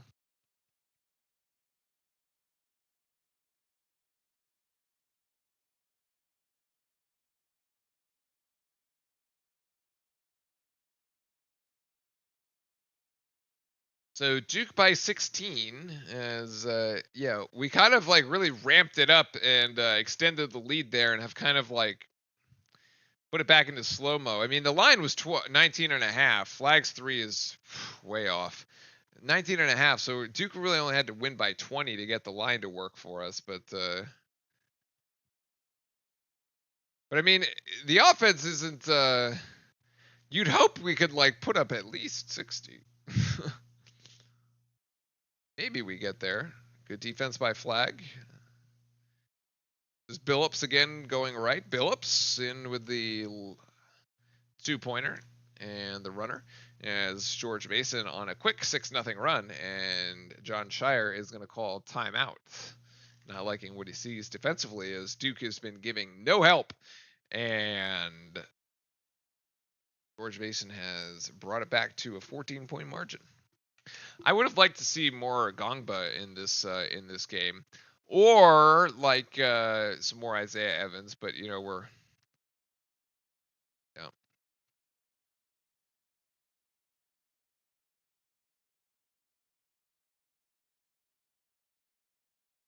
Yeah, the Haynes there had cramps for George Mason, who was getting looked at.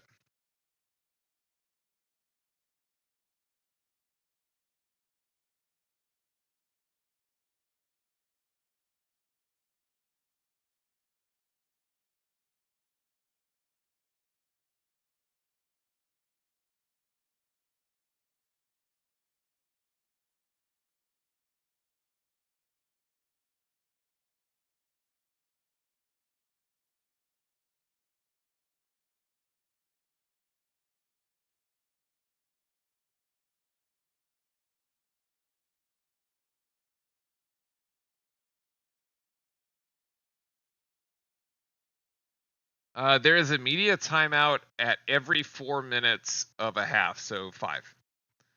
Well, 16, 12, 8, 4, and then the halftime. Right. Foster in the game now with Malik Brown, Mason Gillis, Tyrese Proctor, and Cooper Flag. 7 seconds here. Proctor's going to have to make it happen. Actually, Flag is going to have to make it happen. Nice drive by Flag, but too strong with the left hand. As the lead remains 14, and Flag just steals it. Wow. Flag with the interception.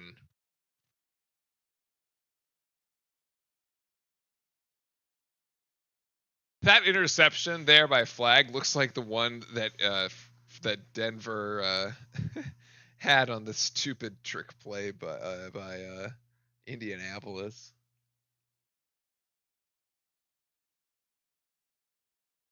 Is Duke on cruise control? Yeah, probably. It feels like it.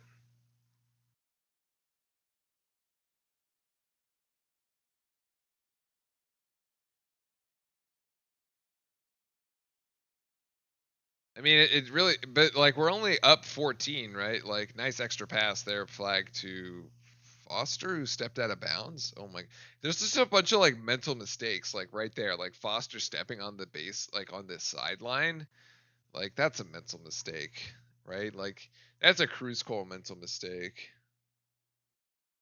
Defensively, they seem to be trying slightly less hard. Yeah, that too, right? I mean, George Mason had 16 points in the first half. They have 10 so far in the first 8 minutes of the second half. So, uh, yeah, the defense not quite there as much as it was in the first half.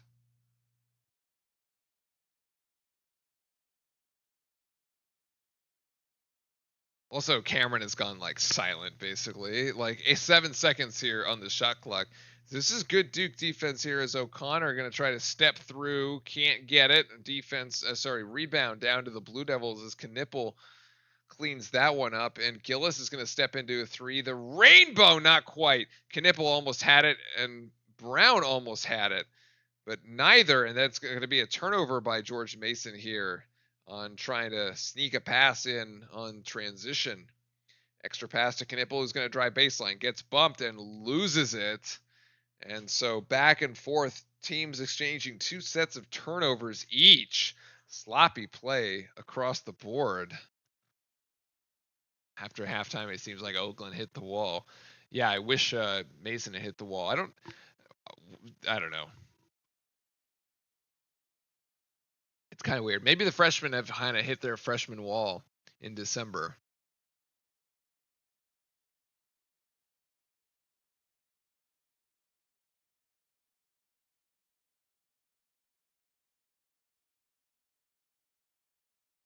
But yeah, here's our TV timeout here. Let's see. After this, we have two more of them for those keeping score at home.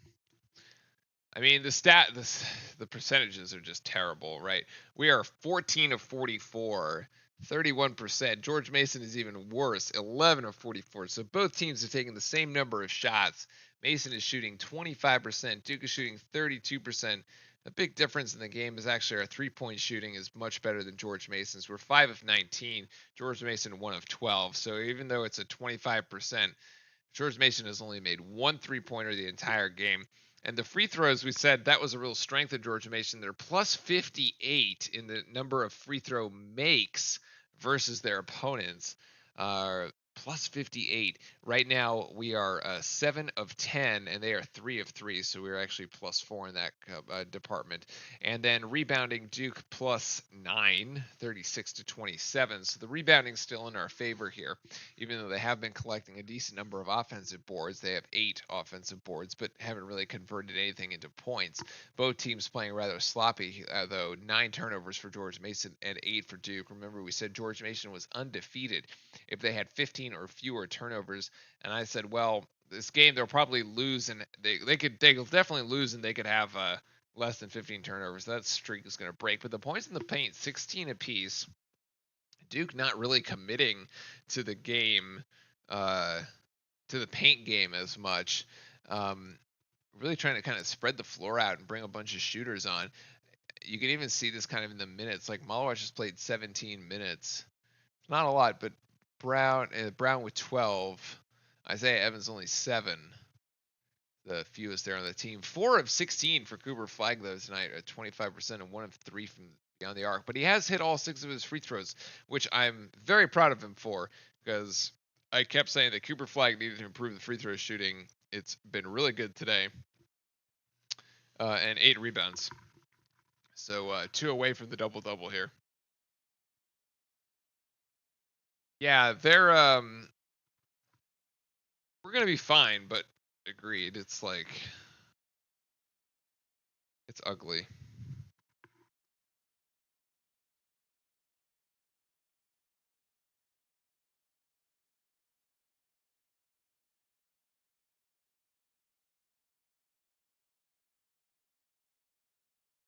And you could definitely sense that, like, even with the student section, there's a lot of consternation.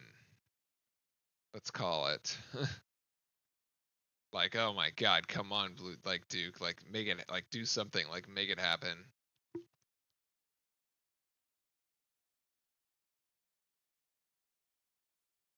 Deion James still playing basically full court press here. Our guards are picking them up all the way. Nice hands by Caleb Foster. Good deflection, but Mason retains possession. And now this is Haynes, and that'll stay with Duke on the tip out there. That was Malik Brown. Haynes back in the game after suffering those cramps, which got fixed. 11 seconds on the shot clock. Let's see if we got another shot clock violation here. As George Mason inbounds to Johnson. And then this will be Maddox. Maddox gets caught in the air and turns it over.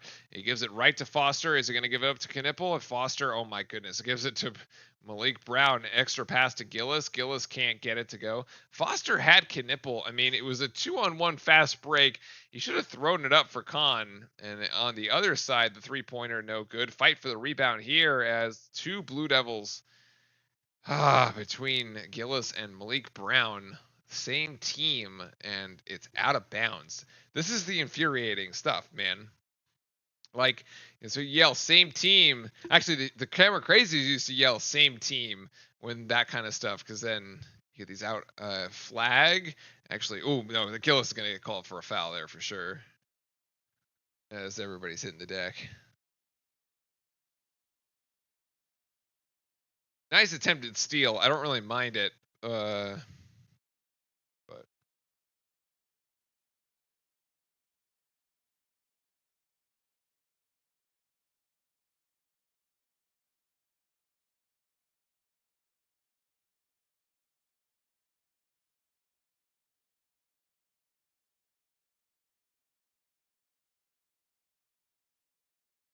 all right, the foul situation is this figured out here. Yeah.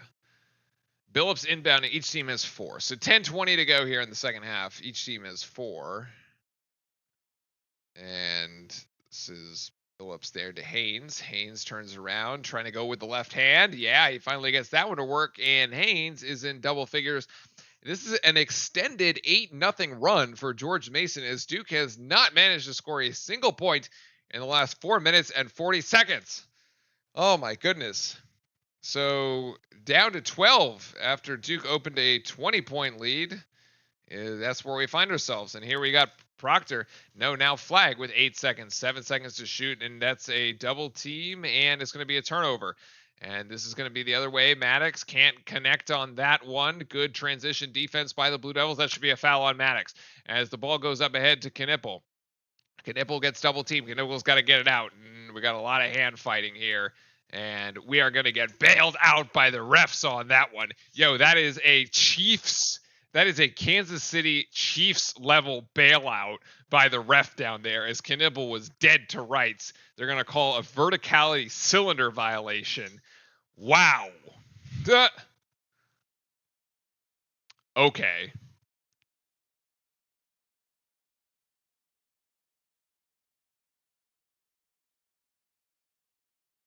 I mean, it looks like Billups is just kind of scrapping for the ball. That is a tough break, man.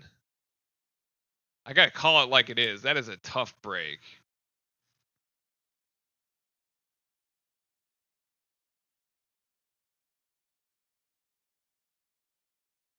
So it's a foul on Hayes. That's his third.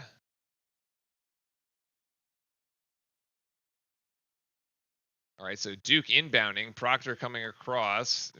Duke has full 20 seconds here. Zach Anderson has 3 fouls too. Who are they assessing? Okay, I've got my foul situation mixed up. Anyway, Cooper flag, playing hero ball at the moment, and turns it over. No, actually, we get it back from Zion James. And flag with the throwdown. Wow, Zion James is in the right place at the right time and completely saved that, because George Mason was going to go the other way. And Duke finally breaks the scoring drought. Wow, that was really lucky. What a lucky break. Sometimes you just need the ball to roll your way. Nice deflection by Flag. 11 seconds here for George Mason. Yeah, this was a turnover for sure, and James just read the pass from O'Connor. Wow.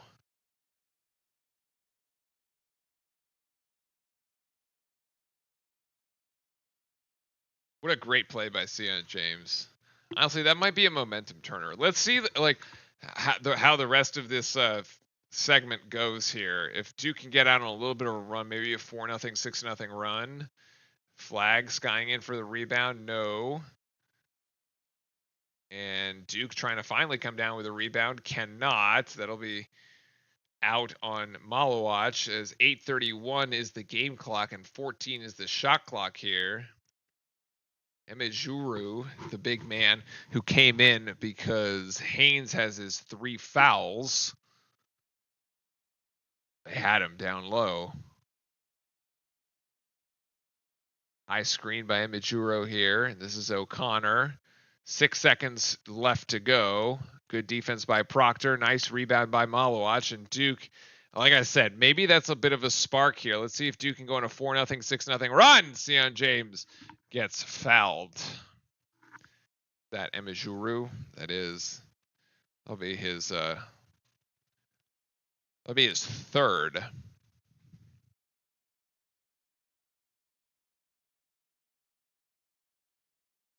Oh, it was O'Connor. Okay.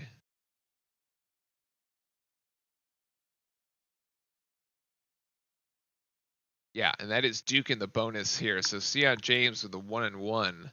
Sion James has been pretty good at the free throw line. Yes, gets the first one to go.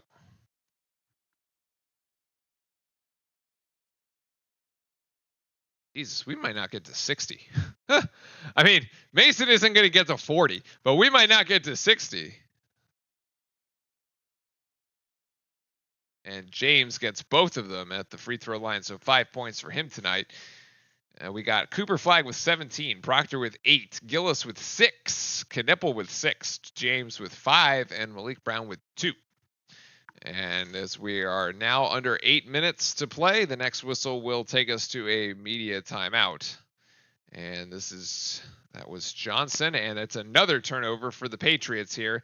Down low underneath the basket. Proctor back to Flag. Flag driving in, deflection over to James. James for 3, no chance. That ball was wide left. That's like the field goal. They're like, nope. And then 3-pointer here. No, still nothing. George Mason still can't get the threes to go. Emejuru connects. Those are his first points there. So George Mason collects 2 back. On the offensive board, Duke still leads by 14. Oh, wide open, Isaiah Evans. Wide open. Yes! Isaiah Evans has to hit that. Beautiful play between, little 2-man action between Isaiah Evans and Cooper Flag, and Evans gets the 3 rather, off of that. So 47-13, Duke extends to a 17-point game. See if that gets him going.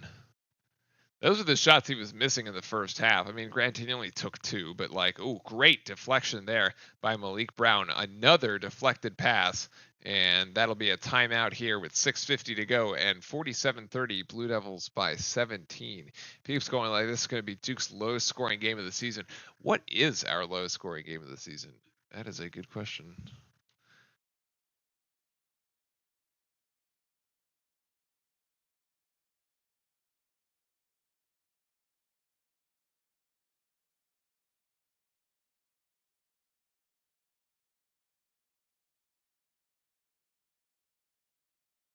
$72 against Kentucky.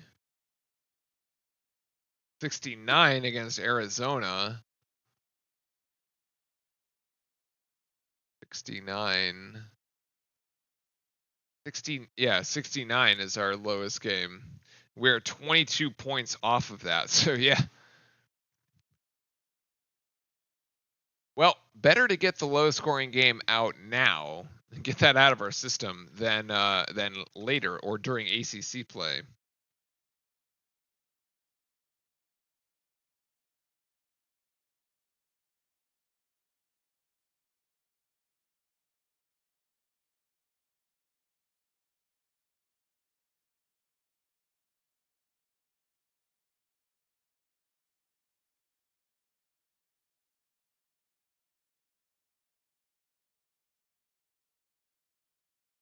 Wow, Michael Penix Jr. named the Falcons starting QB moving forward. Wow, that's from the University of Washington. Evans hopefully will start making. Well, yeah, I mean, he should have hit the ones in the first half too.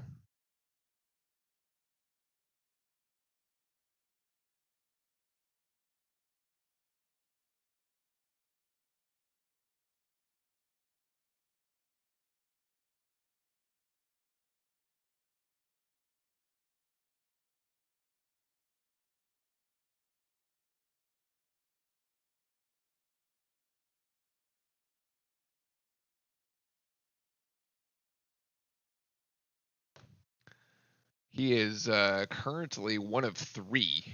Yeah. I mean, I'd like for him to make them consistently. Yeah, 69 versus Arizona is the lowest one. Yeah. I just went back and looked through the list as well. But yeah, this is definitely going to be it. Duke is playing at Georgia Tech next. I thought it was the Hokies. I thought it was Virginia Tech.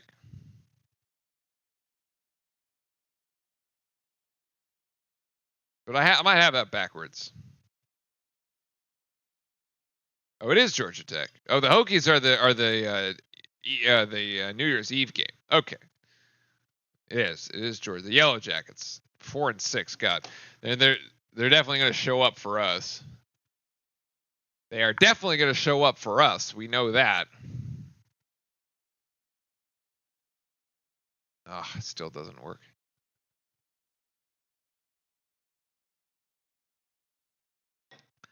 Oh, Georgia Tech 4-6 team sees Duke walk onto the court. All of a sudden becomes 10-0, like best team in the country.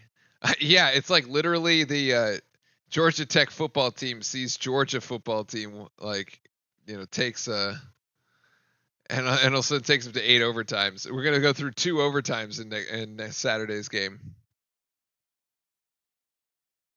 Yeah, we did play bad. It was a tight game. Haynes scores there off the inbounds. Sorry, on the play coming out of the timeout. So 15-point game, 6:35 to go. Don't really see any risk of the game, not finishing in our favor here, but we do want to finish out strong as Cooper Flag is going to go for 3. Thought about trying to draw a foul there, but offensive board to Brown right outside to Isaiah Evans. Ask chat and you shall receive as Isaiah Evans hits another one. So he is now 50% shooting on the night, 2 of 4 with 6 points. Nicely done. Almost a steal there by Proctor. And Flag playing pretty good defense here. Malik Brown trying to deflect the pass to Jalen Haynes as Haynes still driving. And the spin move, put Brown in the blender. Haynes there with 14. My goodness.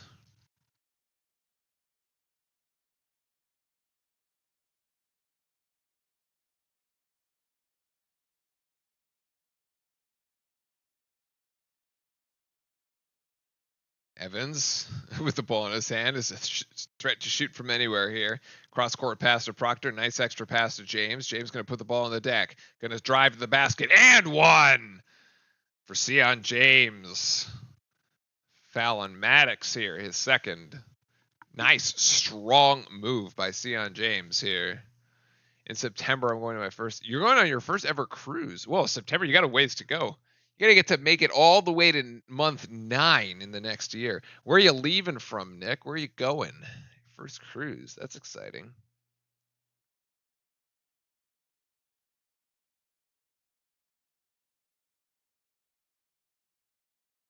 In and out, but rebound Malawatch?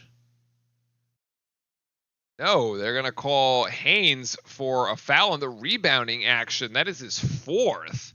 That's a little bit of a cynical call there, if you ask me. Very harsh, very harsh. I don't really like that foul call. Oh, you're going to the Bahamas. Nice. Yeah, Haynes pretty good, at least for, the George Mason team. He had 2 straight, coming into this game, he had 2 straight double-doubles, 15 points and 12 rebounds against Tulane, and was averaging 11 and a half points per game and 6 rebounds per game, where he's had foul trouble tonight. But he has 5 rebounds and 14 points. So he's like slightly above his average in points and right on his average in rebounds as Malawatch makes the first. That's actually his first points of the night. Oh, you're leaving from Miami. Well, there you go. Yeah, I mean, there's tons of cruise ships leaving from Miami all the time. I see them. They're right across the water here from me. I see them all the time. So now back up to 20. So they got down to as close as 12 is what George Mason was able to do after a spirited run. Ooh, Malawatch there will be called for a foul, and we will get a Imejuru 2 points there.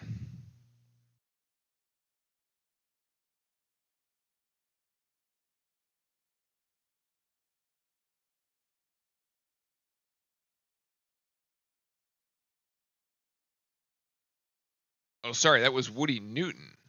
That free throw is good. So down to 17 points here as George Mason has gone 4 of 4 from the free throw line. 54-37. Score currently with 4:50 to go. Proctor thought about the three from the corner, drives it instead, absorbs the contact, can't finish. Tip out by Malawatch. Isaiah Evans can't track it down, but Katie Johnson for George Mason does. And now on the offensive side, Johnson, whoa, tough shot. 5 quick ones for the Patriots, and we are down to a 15-point game. Was 20, is now 15. Hi, bud. I know you're hungry. I know. We gotta get you some food. Going late. Proctor to Flag. Flag dribbling, draws 3 defenders, finishes with the right hand with the length there for Cooper Flag.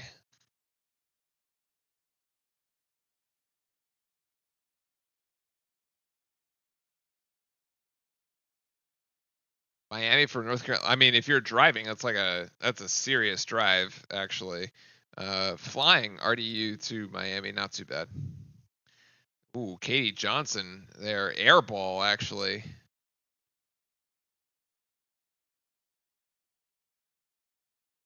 Really, they're gonna call Malawatch on that foul.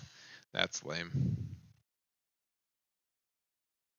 That is really lame. That'll be the 16th foul. Yeah, 12-hour drive. That sounds about right. That sounds about right. I had some school friends that that did that drive for one spring break. So yeah, sounds about right. Her refs have been picking on Malawatch. She does have 3 fouls. Yeah. All right, this is gonna be the final timeout. The final timeout of the game. We'll actually probably end close to on time.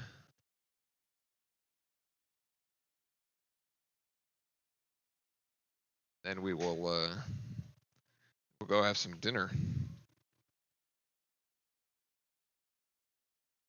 I have to finish some work still.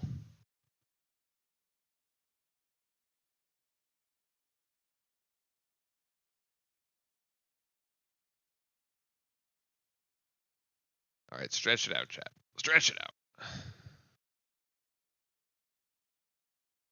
Oof. Excited and nervous for the cruise. Are you going with other people or are you going alone?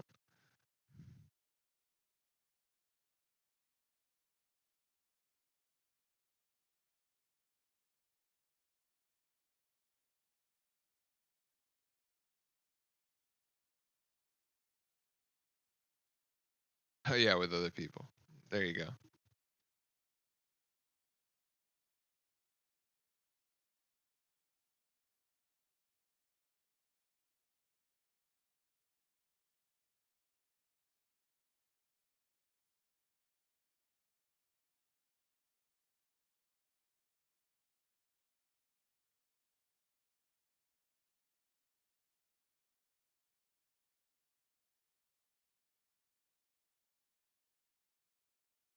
All right, folks. It's looking like this will finish up quite nicely here for us.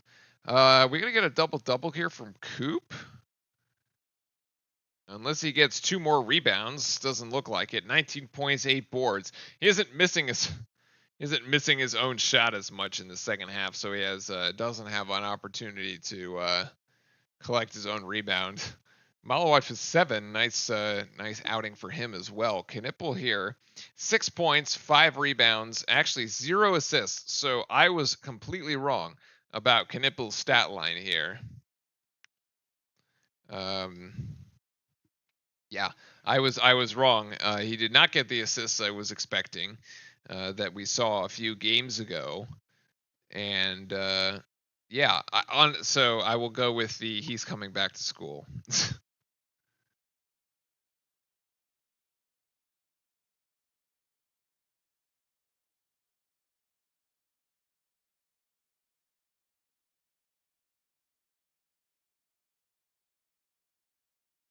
Oh, this is going to be a 5-second by. This is a 5-second call. Actually, it's going to be a turnover anyway as Flag deflects it. That's a foul.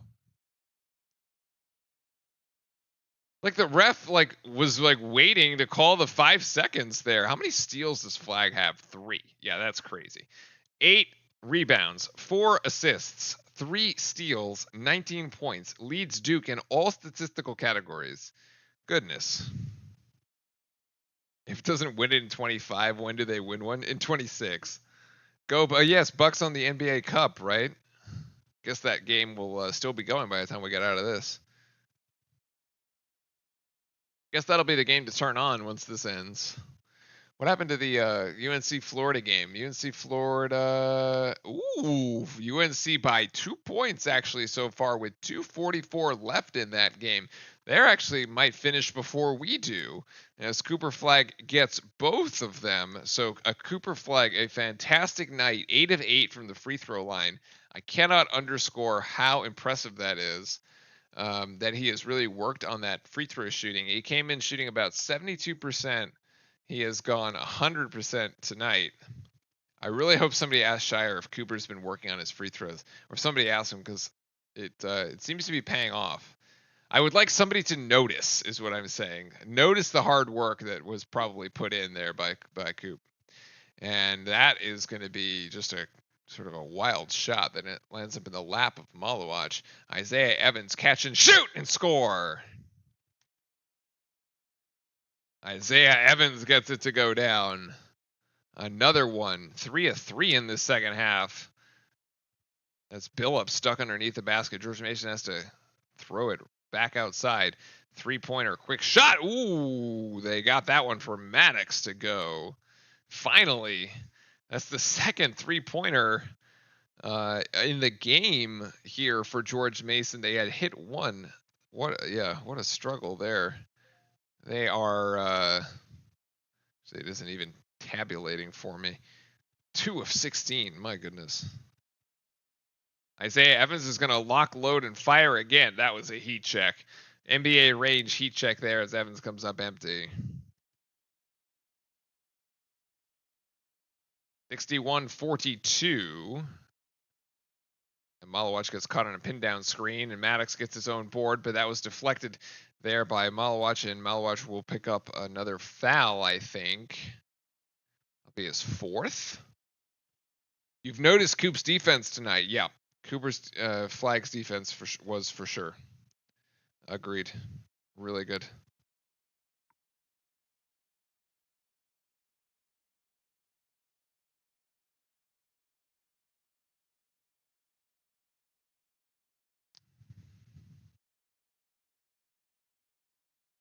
That'll be 4, and this is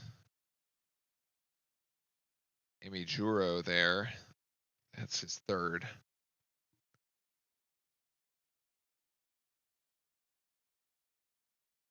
Like Michigan State pulled away from Oakland, 78-54, kind of like Duke pulling away here. And that is the second one. No, with the Emijuro shot, no good. And actually Flag down with a rebound. That gives him 9. So one offensive board could give Flag the double-double. Yeah, George Mason's defense was ranked 3rd in the country in terms of field goal percentage, which we talked about at the top.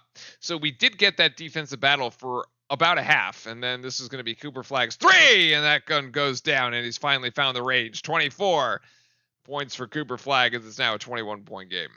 The biggest lead so far for Duke, and that goes up and over as nice block there on Haynes. That was Malawach with the block. Haynes has to reset. He'll try to go for a tough shot. Ooh, up and over, and Haynes gets the better of Malawach on that one.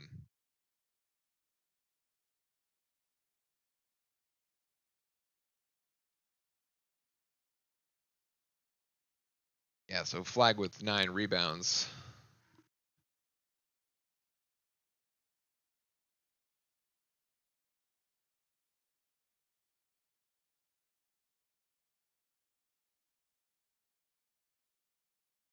All right, 1 minute, 17 seconds to go. Duke doesn't look like they're going to send in any of the walk-ons on this in this game.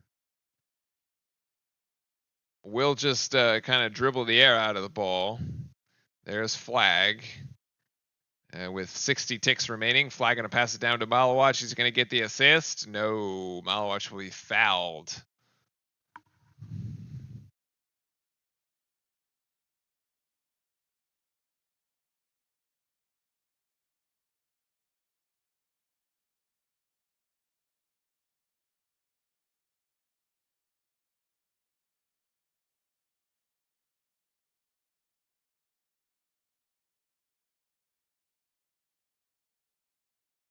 Well, we scored more points than they usually allow, so I'm happy with that. Yep, we did.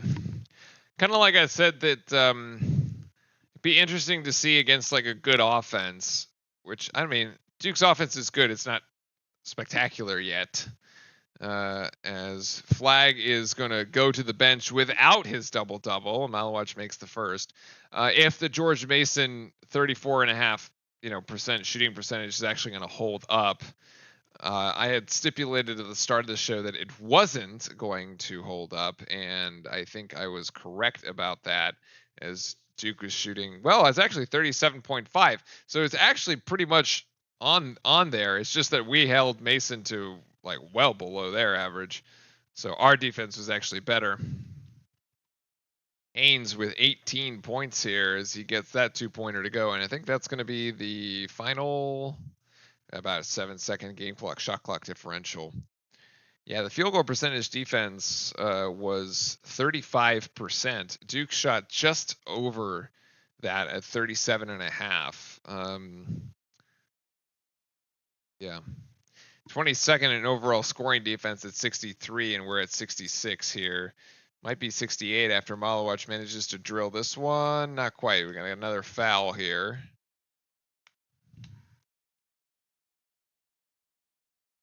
Yeah, we have the number one in defensive adjusted defensive efficiency. Ken Palm.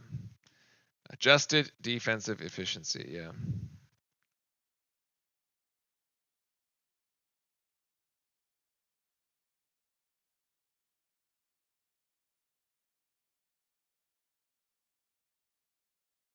Malawach continues to make them at the free throw line. Duke shooting very well from the line here this evening. 16 of 20. And make that 17 of 21, actually. So a considerable number of points here from the free throw line. As that shot no good. And the 3-pointer here, it does not go. That final 3-pointer there from Darius Maddox, nothing, as the time runs out on George Mason, and Duke advances to 9-2, 68-47. Okay.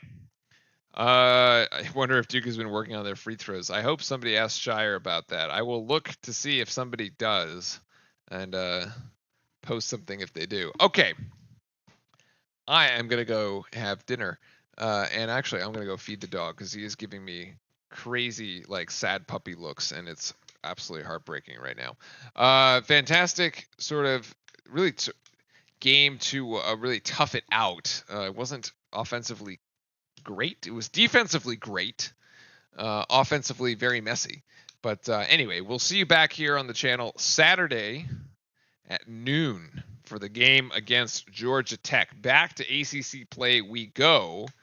And so, yeah, see you guys Saturday. And until then, everybody stay safe and have a great rest of your week.